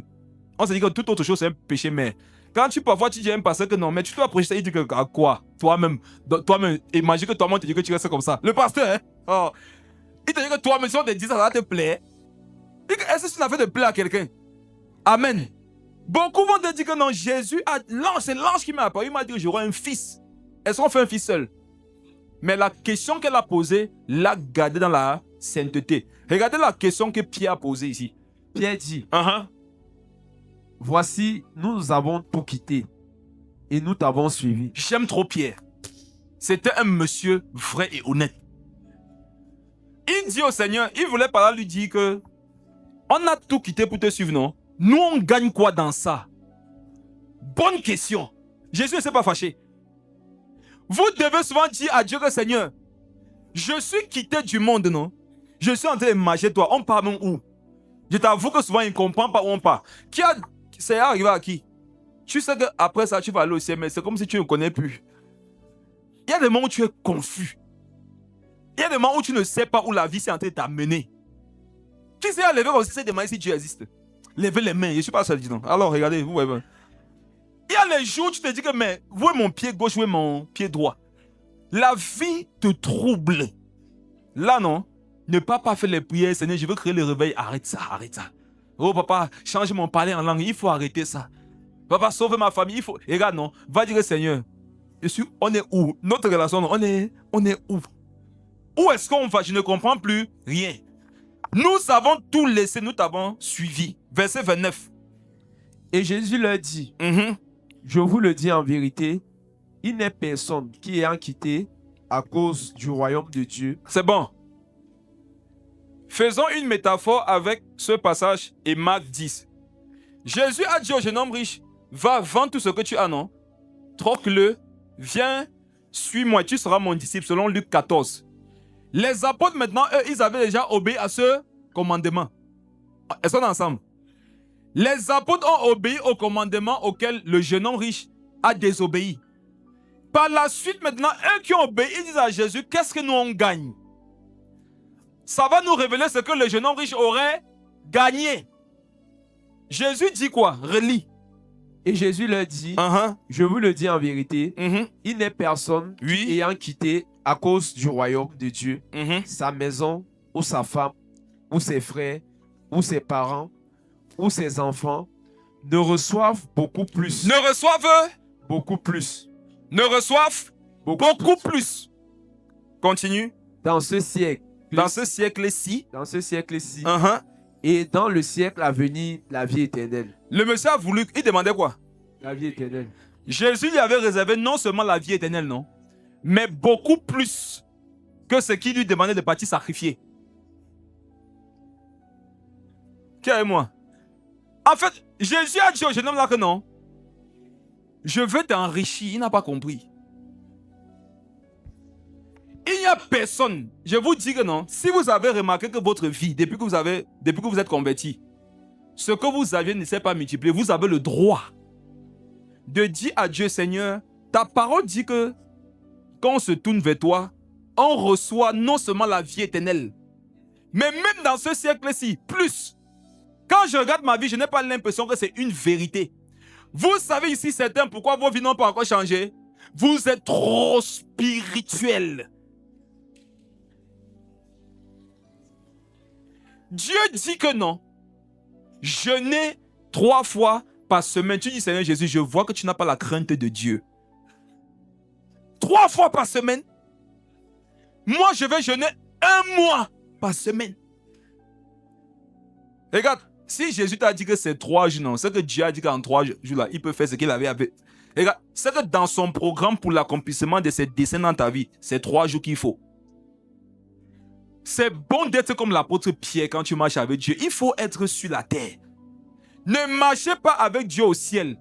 Marchez avec le Dieu du ciel sur la terre. Jésus a dit, il n'y a personne qui après avoir abandonné sa maison. Jésus a dit aux jeunes, on va vendre tout ce que tu as, non? N'est-ce pas, il y avait sa maison dedans. Jésus a dit, ne reçoivent dans ce siècle-ci, ne reçoivent beaucoup plus dans ce siècle-ci. Et dans les siècles à venir, il a fini par la vie éternelle. Allons voir dans un autre passage quelle était la mesure. Je crois que c'est dans Matthieu.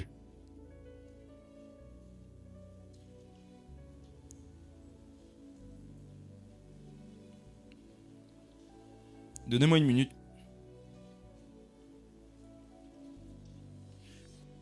Pour ne pas perdre le temps, je crois que c'est dans Matthieu, Jésus a dit au jeune homme, ne reçoivent au centuple. Qui a lu ça dans les évangiles? Au centuple. Si tu peux trouver le texte là avant moi rapidement. Matthieu, non? Matthieu 19, voilà, c'est où on était là. Matthieu 19. 20 quelque chose. 29, vas-y, lis directement au verset 29.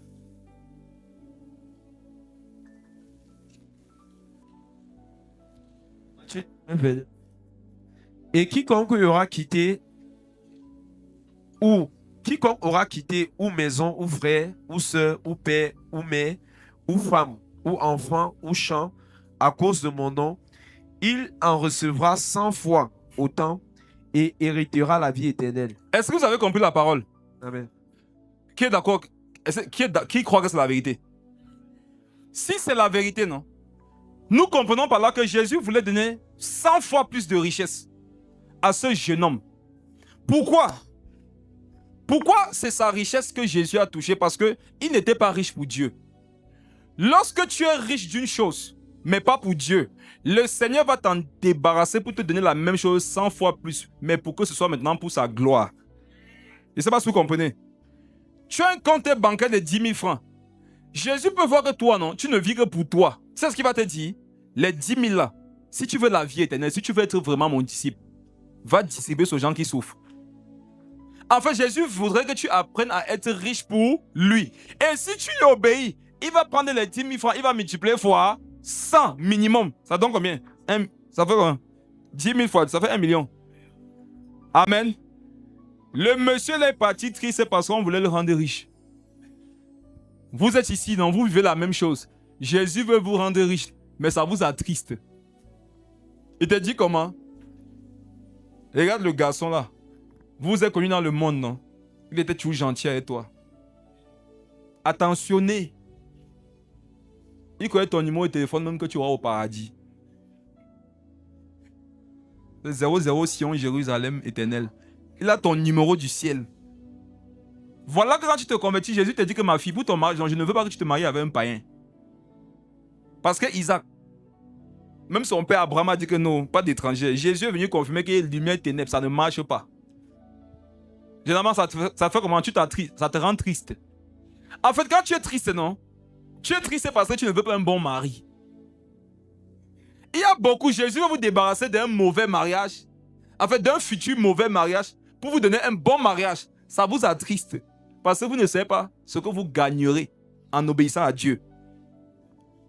La Bible dit que ce que tu sèmes, c'est ça que tu vas moissonner. Quand tu sèmes une graine de maïs, est-ce que tu récoltes une seule graine? Tu vas récolter minimum 2-3 épis. Et chaque épi a beaucoup de graines. Le Seigneur voulait dire à ce monsieur que va semer ce qui est une idole dans ta vie là, où je t'envoie.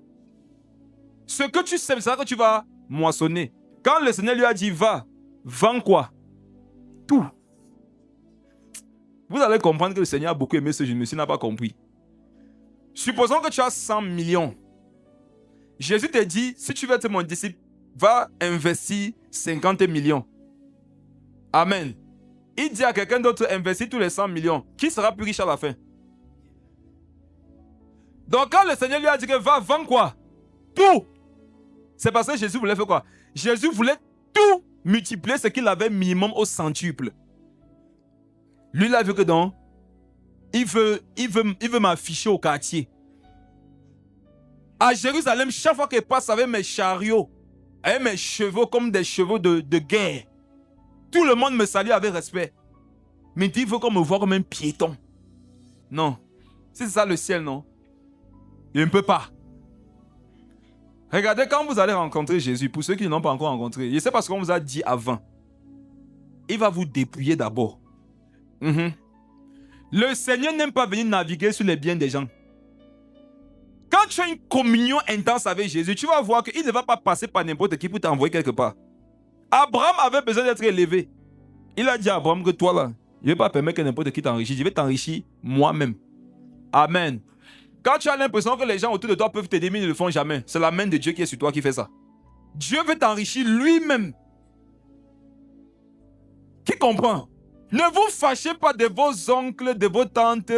Il est ministre, il est préfet, il sait que j'ai besoin de ceci, il ne m'aide pas. Regarde, c'est parce que la main de Dieu est sur toi. Il ne faut pas que ce soit quelqu'un d'autre qui t'enrichisse. C'est Dieu lui-même qui veut t'enrichir. Va vendre, il dit vends tout, parce que Jésus voulait tout multiplier. Vous savez pourquoi lorsqu'on vient à Jésus, Jésus nous demande de renoncer à toute notre vie? Parce qu'il veut multiplier toute notre vie, minimum au centuple, pour les choses du ciel, pour les choses de la terre. Je peux donc te dire avec assurance que par exemple, lorsque tu laisses la masturbation, non, Dieu te donne 100 fois plus que la masturbation. Quand tu laisses la pornographie, Jésus va te donner ce qui vaut 100 fois plus. Quand tu laisses une mauvaise relation, quand tu arrêtes de vivre dans le concubinage, quand tu laisses les fétiches pour te confier à Jésus, il va te protéger minimum 100 fois plus. Multipliez tout ce que vous avez, non? Vous avez le droit de dire que je prophétise sur ma propre vie que c'est multiplié fois 100. Prophétise sur ta vie. Mets ta main sur ta tête. Dis que tout ce que j'ai laissé pour Jésus, c'est multiplié fois 100 au minimum, au nom de Jésus. Amen. La prophétie, c'est ce que la Bible nous dit. Ce n'est pas de ton numéro de téléphone. Si tu déclares la parole de Dieu sur toi, tu as prophétisé avec exactitude.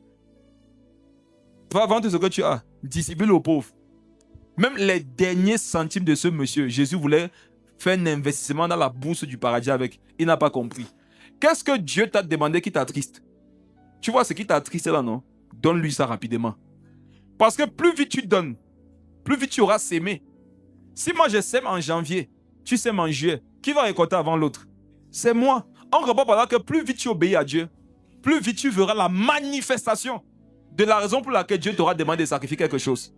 C'est pour ça que je vous dis au départ que quand Dieu te demande de lui donner une chose, si tu sais que c'est Dieu, cours. Supposons que le président de la République soit en train de passer ici et il pleut sur lui, il dit qu'il a besoin d'un parapluie, tu as le parapluie. N'est-ce pas, on va discuter plus de notre parapluie. Parce qu'on sait que tu vas prêter ton parapluie au chef de l'État et demande ne te couvre pas mais avec 2 Prado. Vrai ou faux? Maintenant, qu'est-ce que peut faire Dieu avec ce que tu lui donnes? En fait, mes frères, vous voyez nos richesses, non? Jésus est le seul à pouvoir les multiplier sans que nous soyons attristés à la fin. Maintenant, je vous disais tout à l'heure qu'il y en a ici, vous êtes riches de certaines choses, mais vous ne savez pas. Le monsieur, lui, il était riche de biens matériels. Il y en a ici, vous êtes riches d'orgueil. Il y en a ici, si vous ouvrez une boutique, en fait, il y en a ici, vous pouvez ouvrir une boutique d'orgueil dans chaque pays. Vous aurez encore le reste dans vos cœurs. Vous êtes ici, non? Si vous ouvrez, la boutique va faire minimum 4 km de surface. Orgueil contre la famille, le rayon ici. Dans tel rayon, orgueil contre les collègues. Orgueil contre les gens qui sont moqués de moi. Orgueil contre une soeur qui a porté une coiffure qui semble être plus belle que la mienne. Combat dans mon cœur. Amen. Il y en a, non? C'est la paresse. Ils peuvent vendre la paresse. Qui connaît un frère comme ça? Tu marches chez lui, non? Tu sais pas pourquoi, dès que tu marches, tu es une fois fatigué. Dès que vous vous séparez, tu as encore la forme. Dès qu'il t'appelle au téléphone, tu te roches. Fatigue. Regarde, il est riche de paresse. Il y a les gens, ils sont riches de tourner en rond. Il y a les gens, non, ils tournent en rond dans leur vie. Lui-même, il se demande pourquoi il tourne comme ça. Il se lève à 3 heures pour prier. Il commence à prier à 6 heures. 3 heures, non, il tourne. Il prend sa babouche, il l'arrange. Dieu lui dit que prie. Il peut mettre son téléphone en charge. Dieu dit prie. Il peut vérifier si les portes sont bien fermées. Dieu dit prie, il tourne. 6 heures vient maintenant, il peut au travail à 7 heures. 6 heures, il dit, oh papa Yahweh, merci pour cette veillée de prière. Quelle veillée de prière? Dis merci pour ta veillée de tourner en rond. Amen. Un mauvais caractère que tu vois se répéter dans ta vie régulièrement, non? Tu en es riche. C'est ça que Jésus veut que tu puisses te troquer. Et le plus grand dans le troc, c'est lui-même. Quand Jésus disait aux jeunes, on va vendre, non? Vous savez qui devait acheter? C'était lui-même. C'est Jésus qui devait acheter toute sa richesse et faire un réinvestissement au centuple. Ma soeur, vends ta colère à Dieu. Tu vas voir la femme douce qui va faire de toi. Et dit, tu seras choqué. Jésus n'a jamais investi, n'a pas eu le bénéfice.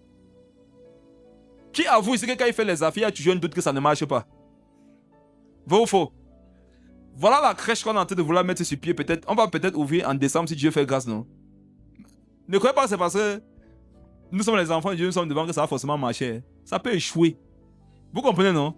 On prie, on essaie de tout faire sur le plan légal, sur le plan administratif, sur le plan de la qualité du service pour que ça n'échoue pas. Mais vous dites que ça peut échouer. Mais si on dit que Jésus prend les rênes, prend la direction générale, ça ne peut pas échouer. Jésus n'échoue jamais.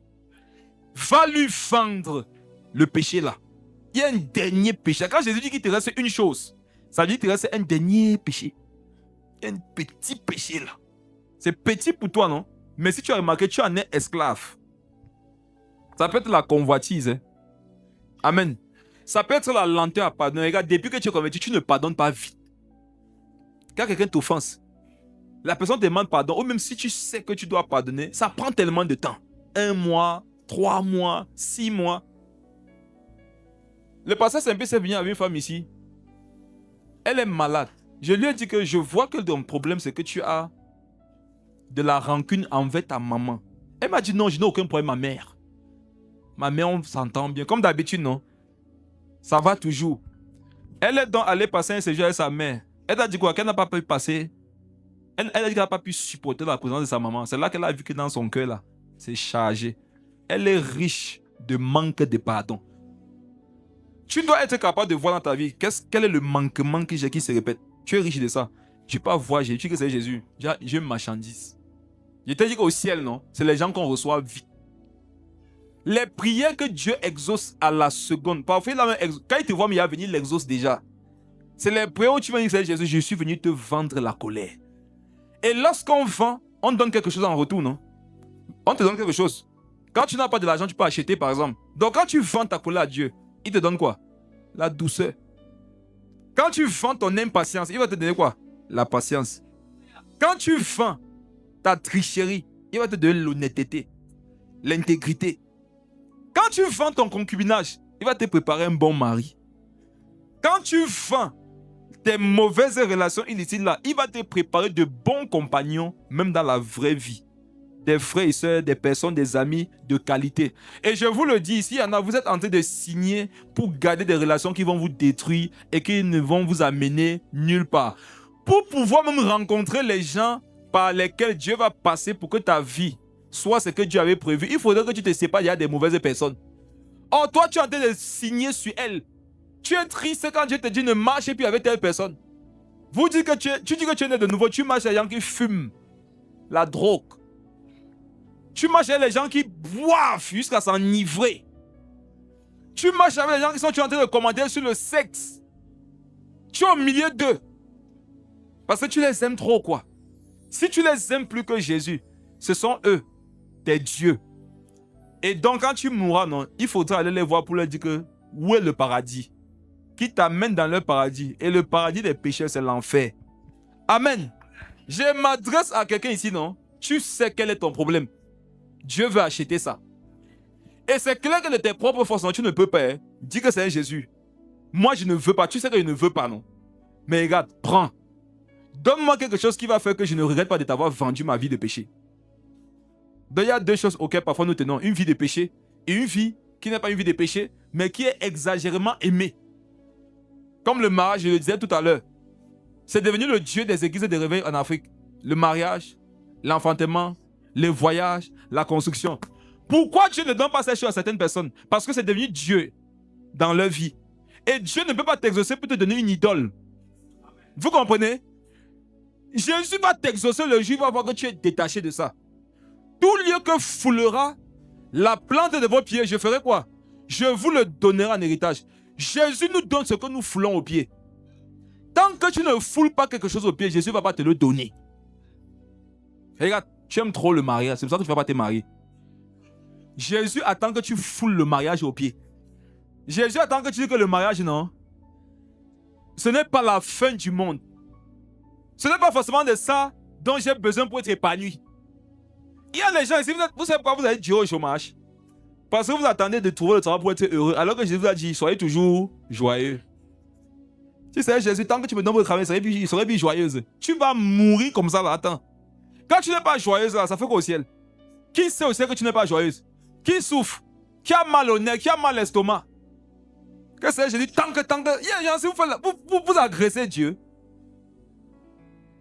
Pour agresser les gens, il faut l'âme, non? Dieu lui-même, c'est une âme à décision massive. Tu peux agresser la bombe. Qui peut influencer la bombe avec le pistolet? C'est ton amant qui doit fuir avec le feu, parce que si tu es trop proche avec le feu, ça explose, non? Voilà Dieu. Amen. Mes frères et sœurs, vendez-vous au Seigneur. Vous êtes africains, vous allez comprendre. Le femme-là, non, ça existe même au ciel. Vous devez choisir votre femme-là, qui n'est pas camerounais pour comprendre. Le femme-là, c'est que non. Tu veux une richesse, non? Tu vends quelqu'un de la sorcellerie. Dieu a déjà vendu son fils.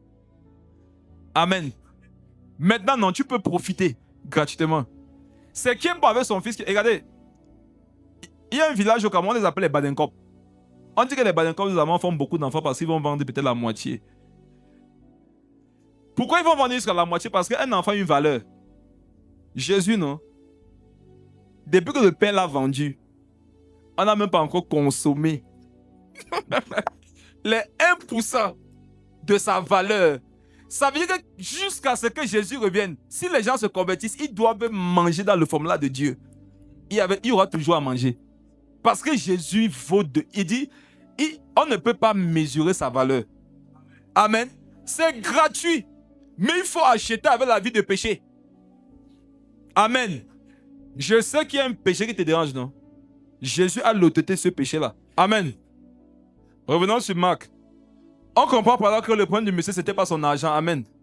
Parce qu'il y a des chrétiens aussi, des écrivains qui sont basés sur ce passage pour dire que Jésus ne veut pas que les chrétiens soient riches.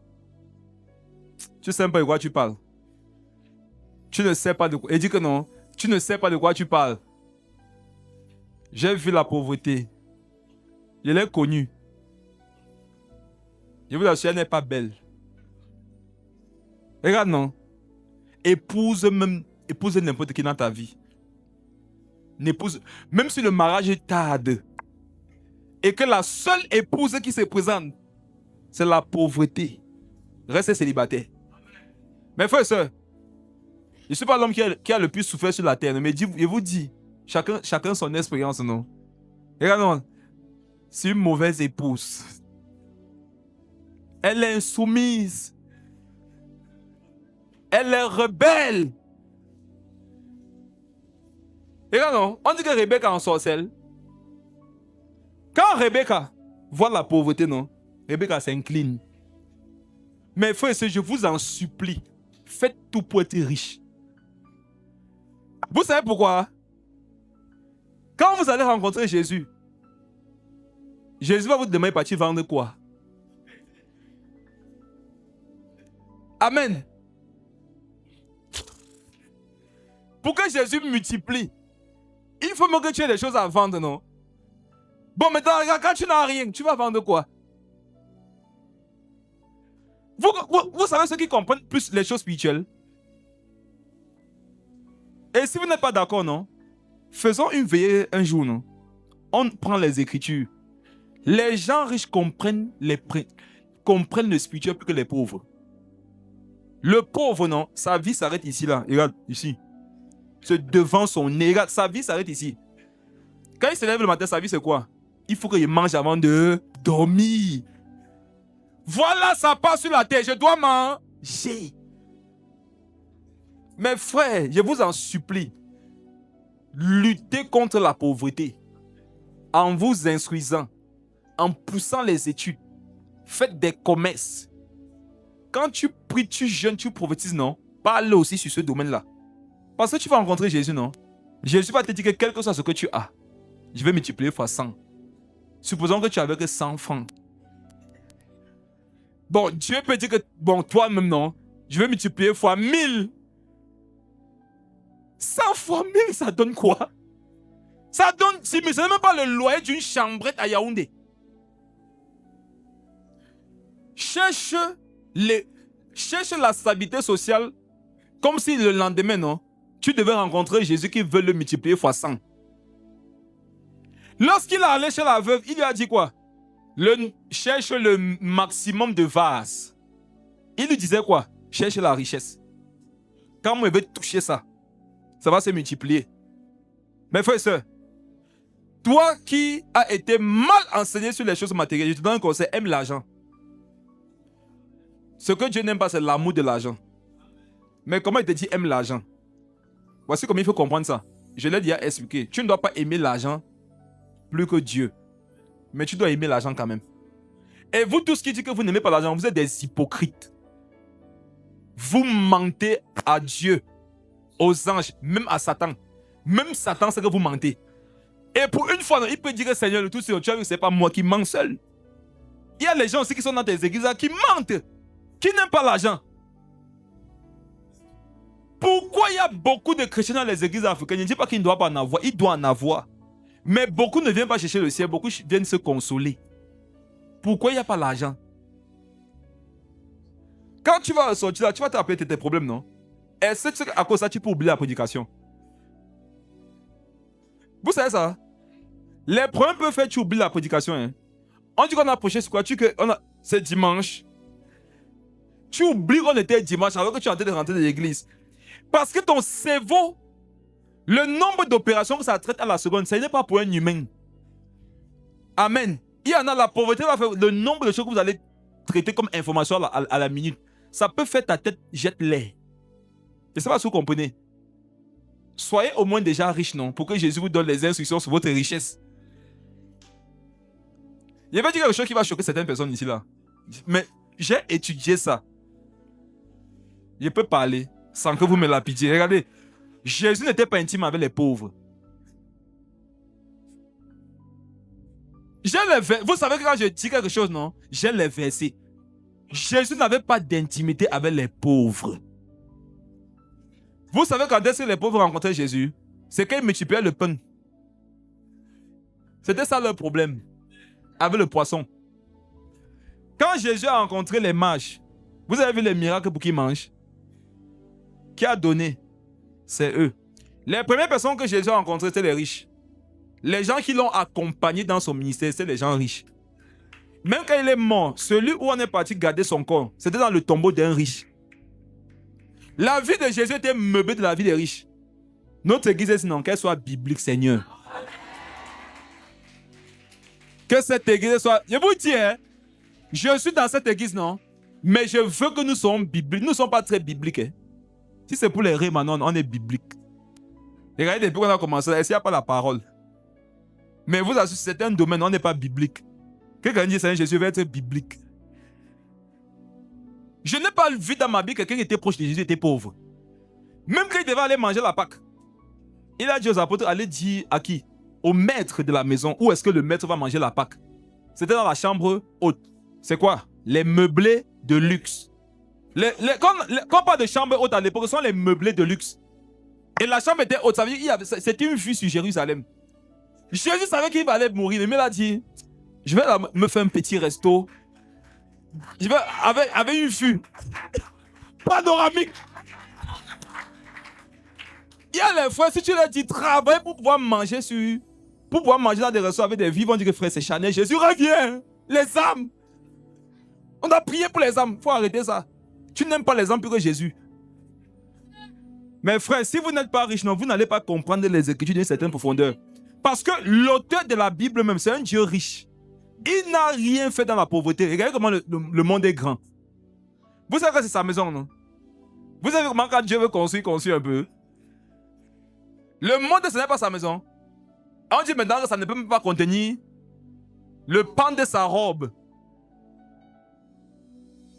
Pourquoi Dieu nous donne ces informations? C'est pourquoi on comprend que non, même sa robe, non? Quand Dieu a fait le monde entier, il a seulement fait la dimension pour prendre le pan de sa robe. Le reste de sa robe et lui-même, ils sont au ciel. Bon, si tout le monde entier seulement pour le pan de sa robe, et maintenant, comment est sa demeure? Tout en Dieu est grand.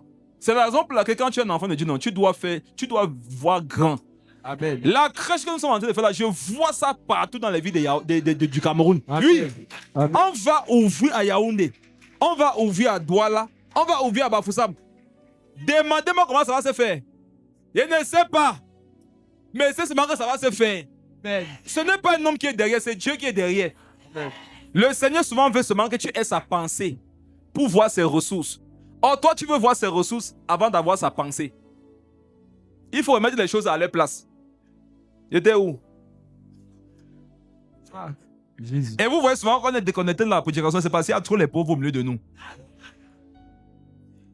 Heureusement que Jésus ne rejette pas les pauvres par rapport à la vie éternelle. C'est qui va aller au ciel ici. C'est comme avec le choco, ça ne va pas passer. Parce que les Camerounais, vous n'avez pas dit que Seigneur 20 000, que Jésus va dire que 20 000 pour la vie éternelle. Bénissez le Seigneur de ce qu'il donne accès au ciel à toute catégorie de personnes. Le monde ici nous enseigne que pour pouvoir avoir accès à certains lieux, il faut beaucoup d'argent. Regardez les hôtels de Yaoundé. N'est-ce pas, plus l'hôtel est luxueux, plus le montant est élevé. Jésus nous a donné accès au ciel. Malgré le fait que nous n'avions pas. Je vous dis une chose, ce n'est pas pour que nous demeurions tels que nous sommes. C'est pour que nous puissions voir où lui-même il vit. Mais il dit que ta volonté soit faite où? La terre Comment elle est faite au ciel. La volonté de Dieu, ça sera comme vit au ciel, non? Comment? Dans le confort, non? On doit chercher ça sur la terre. Amen. Et ce n'est pas l'évangile de prospérité. L'évangile de prospérité, c'est de faire croire à quelqu'un que le plus important, non, c'est d'être riche. En dépit de sa foi. Non. L'évangile, la vraie prospérité pour Dieu, c'est que tu cherches Matthieu 6,33. Premièrement, le ciel. Maintenant, le reste va t'être donné. Et on a vu quand Dieu donne, non? Il multiplie minimum fois 100. Amen. Je prophétise surtout au nom de Jésus. Dieu te donne la sagesse, la capacité d'être riche pour lui. Et il multiplie au centuple tout ce que tu as pour la gloire de son nom, au nom de Jésus. Amen. Revenons rapidement dans les Écritures. 2 Corinthiens 9, le verset 6.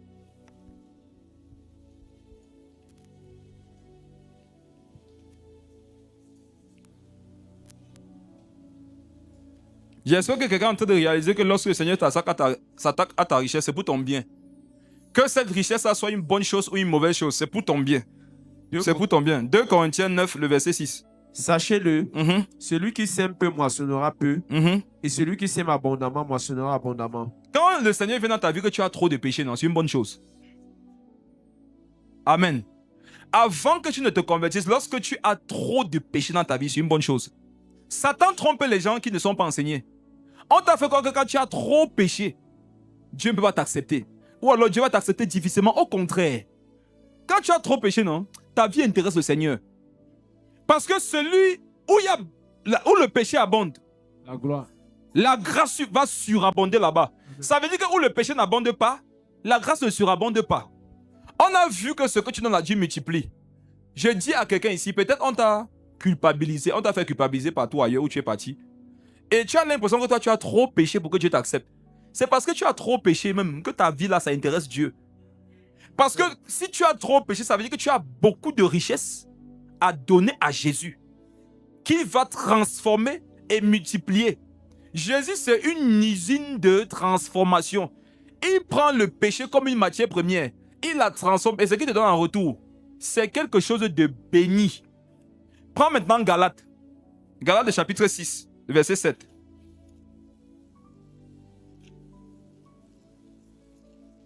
Galates 6, 7. Galates 6, 7. Ne vous y trompez pas, Oui. on ne se moque pas de Dieu.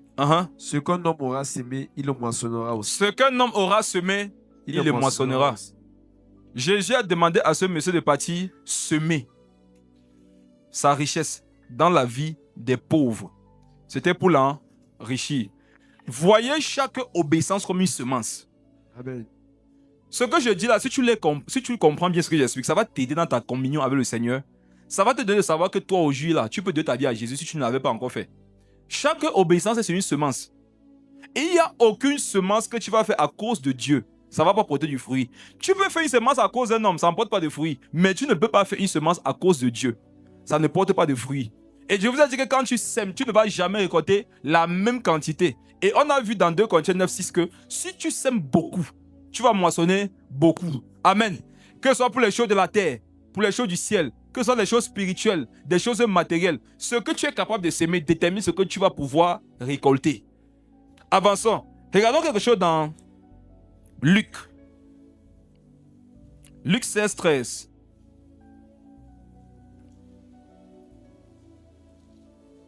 Luc 16, le verset 13.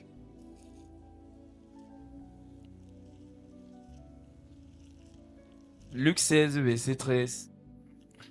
Nul serviteur ne peut servir 2 maîtres, car ou il haïra l'un et aimera l'autre, ou il s'attachera à l'un et méprisera l'autre. Amen. Amen. Le Seigneur avait vu que ce monsieur-là, son maître, c'était sa richesse. Et vu que c'était sur le plan matériel, le Dieu de l'argent, c'est Mammon. Amen. Quand le Seigneur vient dans ta vie, si tu es riche, il va d'abord s'attaquer à ce Dieu. Amen. Parce qu'il sait que si ta mentalité n'est pas transformée, tu ne peux pas le servir comme il faut. Tu vas aimer un, tu vas haïr l'autre. Tu vas honorer un, tu vas mépriser l'autre. Alors qu'est-ce que Dieu va faire? Il va d'abord te débrouiller ce que tu as. Lui-même, maintenant, il va t'enrichir. Et vu que la bénédiction de Dieu, comme elle ne se fait suivre d'aucun chagrin, tu seras riche maintenant, mais de façon équilibrée. Ce qui freine la prospérité matérielle de beaucoup de personnes, c'est la vision qu'ils ont sur le matériel. En fait, c'est la façon dont ils comprennent le matériel. Vous voyez? Il y en a pendant qu'ils désirent avoir une grosse voiture, ce qui est dans leur tête, c'est qu'on leur respecte dans la famille. Il y en a, non? Ils veulent avoir une grosse voiture pour pouvoir facilement faire la route pour aller prêcher l'évangile dans d'autres villes. Des deux côtés, il est question d'une voiture, n'est-ce pas? Mais il n'est pas question des motivations du même Dieu. D'un côté, on a Mammon. De l'autre côté, on a Jésus. Et tu dois donc veiller sur tes motivations dans ta communion avec Dieu. Ça détermine si tu vas réussir dans la vie ou pas. Jésus dit, si tu aimes 2, non, tu vas forcément haïr un. Tu vas forcément mépriser un. Et si tu as remarqué que tu dis que tu es chrétien, mais tu aimes beaucoup la vie, il faut savoir que c'est Dieu que tu méprises. C'est Dieu que tu hais. Peut-être pour toi, tu ne le hais pas, mais Dieu dit que c'est la haine. Marc 12, le verset 44.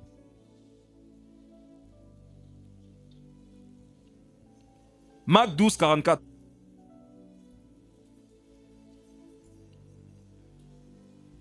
C'est par rapport à la femme qui a donné tout ce qu'elle avait pour vivre.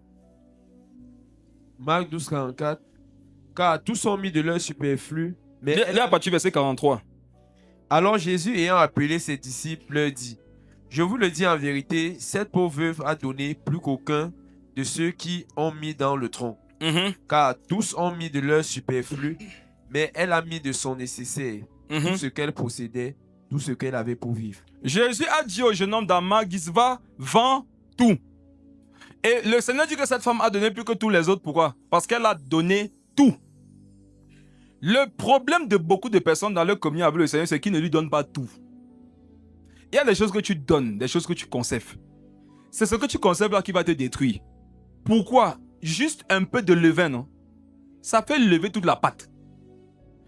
Dans le sac de riz qui représente ta communion avec le Seigneur, une seule graine, non, peut être pourrie et tu ne veux pas t'en débarrasser. Ce qui va se passer, c'est qu'elle va contaminer toutes les graines qu'elle touche. Et toutes les graines qu'elle touchait vont contaminer toutes les graines qu'elle touchait. Ainsi de suite. C'est comme ça que Satan fait pour faire en sorte que les gens retournent dans le monde. En fait, une bonne communion avec Dieu, c'est une communion dans laquelle chaque jour, non, tu laisses partir quelque chose. Amen. Et si tu as remarqué, c'est quoi la manifestation de la rétrogradation? C'est de partir récupérer certaines choses dont tu t'étais débarrassé. Jésus veut que tu te débarrasses. Satan veut que tu récupères. Le combat spirituel, c'est de ne pas récupérer ce que tu as laissé. C'est davantage abandonner une nouvelle chose. Amen. Chaque semaine de ta vie, tu dois localiser une ou plusieurs choses dont tu dois te débarrasser. Sachant que Jésus va transformer ça. Il va le multiplier. Et tu seras plus heureux à la fin. Elle a donné tout ce qu'elle possédait, tout ce qu'elle avait pour vivre. Mais les autres n'ont donné que leur superflu. Il y en a, ils donnent leur superflu à Dieu dans la mesure où ils radent leur vie. Ce qui n'est pas trop intéressant, c'est ça qu'ils donnent à Dieu. Même dans les offrandes, beaucoup font ça. C'est une insulte envers votre Créateur. Oui, parce que tant que tu parles comme ça, les gens sont d'accord avec toi, mais si tu touches l'argent, on n'est plus d'accord avec toi. Et il vous le dit, ça concerne aussi les offrandes. Parce que dans Marc 12, ici, il est question des personnes qui donnaient l'offrande au temple. La Bible dit que Jésus est venu rester devant le trône. Jésus regarde ce que nous donnons. Il est intéressé par ce que tu donnes. Pourquoi? Il sait que là, ton trésor, c'est dans ton argent. Alors quand tu donnes ton argent, Jésus peut voir à quel point tu l'aimes par rapport à ce que tu as donné. Il est venu regarder. Il a dit, regardez, cette maman, elle m'aime plus que tout cela. Pourquoi? Elle a donné plus que tout. Elle a donné tout ce qu'elle avait. La suite ne nous dit pas ce qui s'est passé, mais vous posez une question. Pensez-vous que la maman, elle est morte de faim? Pensez-vous qu'elle a dormi dans la rue? Jamais. Si Jésus l'a remarqué, Jésus a multiplié ce qu'elle a donné, forcément. Lisons un dernier passage, Luc le chapitre 9, le verset 62. Luc 9, le verset 62. Luc 9, 62. Jésus lui répondit, « Quiconque met la main à la charrue et regarde en arrière n'est pas propre au royaume de Dieu. » Amen, relis ça. Jésus lui répondit, « Quiconque met la main à la charrue et regarde en arrière n'est pas propre au royaume de Dieu. » Quiconque met la main à la charrue et regarde en arrière n'est pas propre au royaume, pour le royaume de Dieu. On a lu tout à l'heure qu'il était difficile pour les riches d'entrer au ciel, non? Mes frères, ce qui bloque l'accès au ciel, c'est la richesse. Mais lorsque tu te débarrasses de ceux dont tu es riche, pour le ciel, Jésus t'enrichit. Et cette deuxième richesse qu'il te donne ne peut pas te bloquer. Le Seigneur dit, si tu mets la main à la charrue, ne regarde pas en arrière. Pourquoi généralement les gens regardent en arrière? C'est parce qu'ils veulent voir ce que devient leur richesse. Le Seigneur disait que le jour d'enlèvement dans Matthieu 24, que celui qui aura laissé quoi? Regardez les choses qu'il a citées, c'était les choses matérielles. Celui qui a laissé sa tunique. Amen. C'est parce que celui-là, non, sa tunique avait une grande valeur pour lui. Après, il a dit que si tu as laissé quoi à ton enfant, ça veut dire quoi? Toi, ta richesse, là, c'était ton enfant. En fait, le Seigneur, dans Matthieu 24, il cite des choses auxquelles les hommes sont attachés. Il dit que pour l'enlèvement, si tu as une chose à laquelle tu es attaché, ça risque de te bloquer. Qui comprend? Pour aller au ciel, tu dois avoir atteint un niveau. Je renonce à tout ce que j'ai pour Jésus. Maintenant, Jésus, sachant quels sont tes besoins, il saura quoi te donner. Amen. Oui. La femme de Lot, sûrement, elle a regardé sa maison, elle a dit que sûrement ma maison a été exposée là-bas, derrière, elle s'est tournée. Elle est devenue une statue de sel. Le message, c'est qu'elle était vraiment le sel de la terre. Mais comme elle s'est intéressée, elle n'a pas renoncé à ses richesses qui étaient par derrière. Elle était vraiment le sel, mais le sel n'a pas aidé quelqu'un partout dans la terre. On appelait être le sel de la terre, non?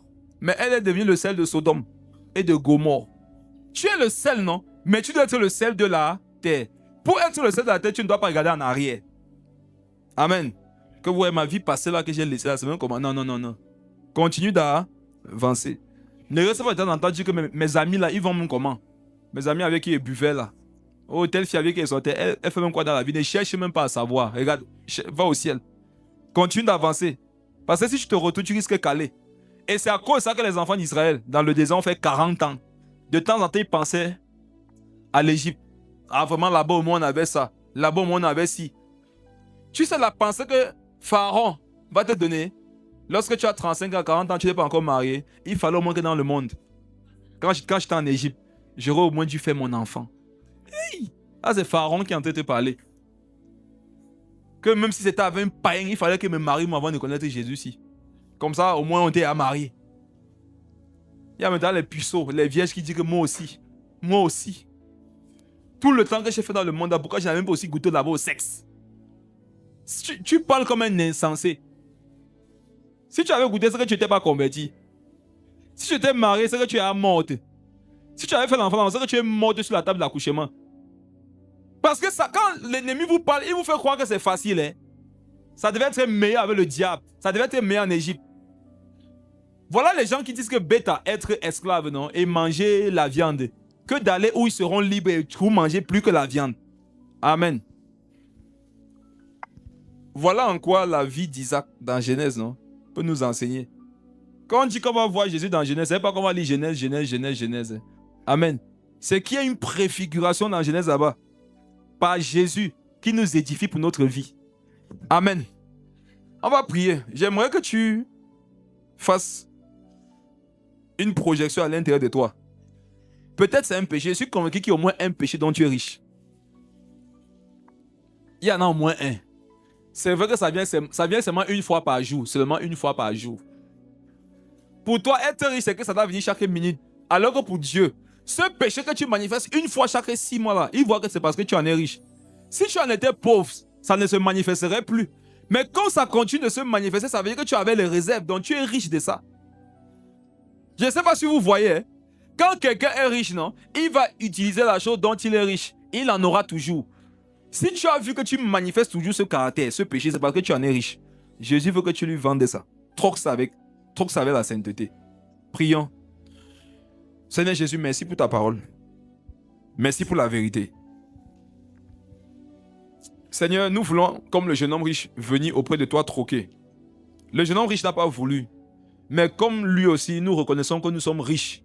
Et nous voulons troquer, Seigneur Jésus, un péché, une addiction, un défaut, un handicap que nous traînons depuis longtemps d'avec ta sainteté. Nous voulons troquer, Seigneur Jésus, je te supplie. Accepte, Papa, d'être notre client. Nous te vendons les pensées, les paroles, les attitudes qui ne te glorifient pas, afin que tu les transformes et que tu nous donnes, Seigneur Jésus, ce qui vaut cela en bien, minimum 100 fois plus. Peut-être même, Papa, ce n'est pas forcément un péché. Peut-être c'est un bien matériel. Peut-être c'est une connaissance. Peut-être c'est une relation. Peut-être ce sont des avoirs. Peut-être ce sont des opportunités, Papa, que nous avons commencé à aimer plus que toi. Que nous avons commencé à chérir, à protéger plus que toi. Nous avons commencé à protéger beaucoup de choses. Plus que notre communion avec toi. Seigneur Jésus, nous te supplions ce matin. Nous voulons troquer. Nous voulons troquer. Nous voulons troquer, Seigneur. Nous voulons troquer ces choses. Avec ton amour, avec la sainteté, avec ta vie, avec ton épanouissement spirituel. Seigneur Jésus, nous n'avons pas la capacité, Papa, de pouvoir avoir la bonne politique commerciale. Mais toi qui es le Dieu du commerce, tu sais comment il faut acheter, tu sais comment il faut vendre. Nous voulons simplement être participants par rapport à cette action. Seigneur Jésus, dépouille-nous de ce qui ne te glorifie pas. Papa, il y a plusieurs qui viennent ici, ils écoutent la parole de Dieu, mais ils sont dans le péché. Accorde-leur aujourd'hui de troquer leur vie de péché avec la sainteté. Beaucoup ici sont dans une hypocrisie manifeste, dans le sens où ils ont deux vies. Ils ont la vie de l'église, une apparence de la piété. Ils ont la vie au quartier, la pratique du mal, la communion avec les démons au travers l'impureté. Seigneur Jésus, donne-nous de troquer notre vie ce matin. Donne-nous de troquer, Papa. Papa, donne-nous de ne pas aimer nos maris, femmes, enfants, parents, collègues, amis, frères et sœurs, cousins, cousines, oncles, tantes, grands-parents, neveux, nièces, belle famille. Donne de ne pas aimer quelqu'un plus que toi, Seigneur. Je t'en supplie. Comme avec Isaac et Jésus, donne d'être la réponse à un besoin. Isaac a été la réponse à un besoin d'Abraham et Sarah. Jésus a été la réponse aux problèmes, aux besoins de l'humanité. Seigneur Jésus, fais de nous des réponses aux besoins et aux problèmes des gens. Je t'en supplie, Seigneur Jésus. Comme avec Isaac et Jésus, donne de ne pas faire des alliances avec les ténèbres, avec ce qui est impur, avec ce qui est étranger, avec ce qui est mal. Comme avec Isaac et Jésus, donne de marcher par la vertu du Saint-Esprit. Papa, aide-nous, nous avons besoin de toi. Fortifie-nous par ta grâce. Que ce que nous avons écouté demeure dans nos cœurs. Donne de le repasser dans nos cœurs et de marcher selon ce qui est écrit et selon ce qui a été partagé aujourd'hui. Merci Saint-Esprit au nom de Jésus. Amen. Est-ce qu'on peut acclamer pour le Seigneur?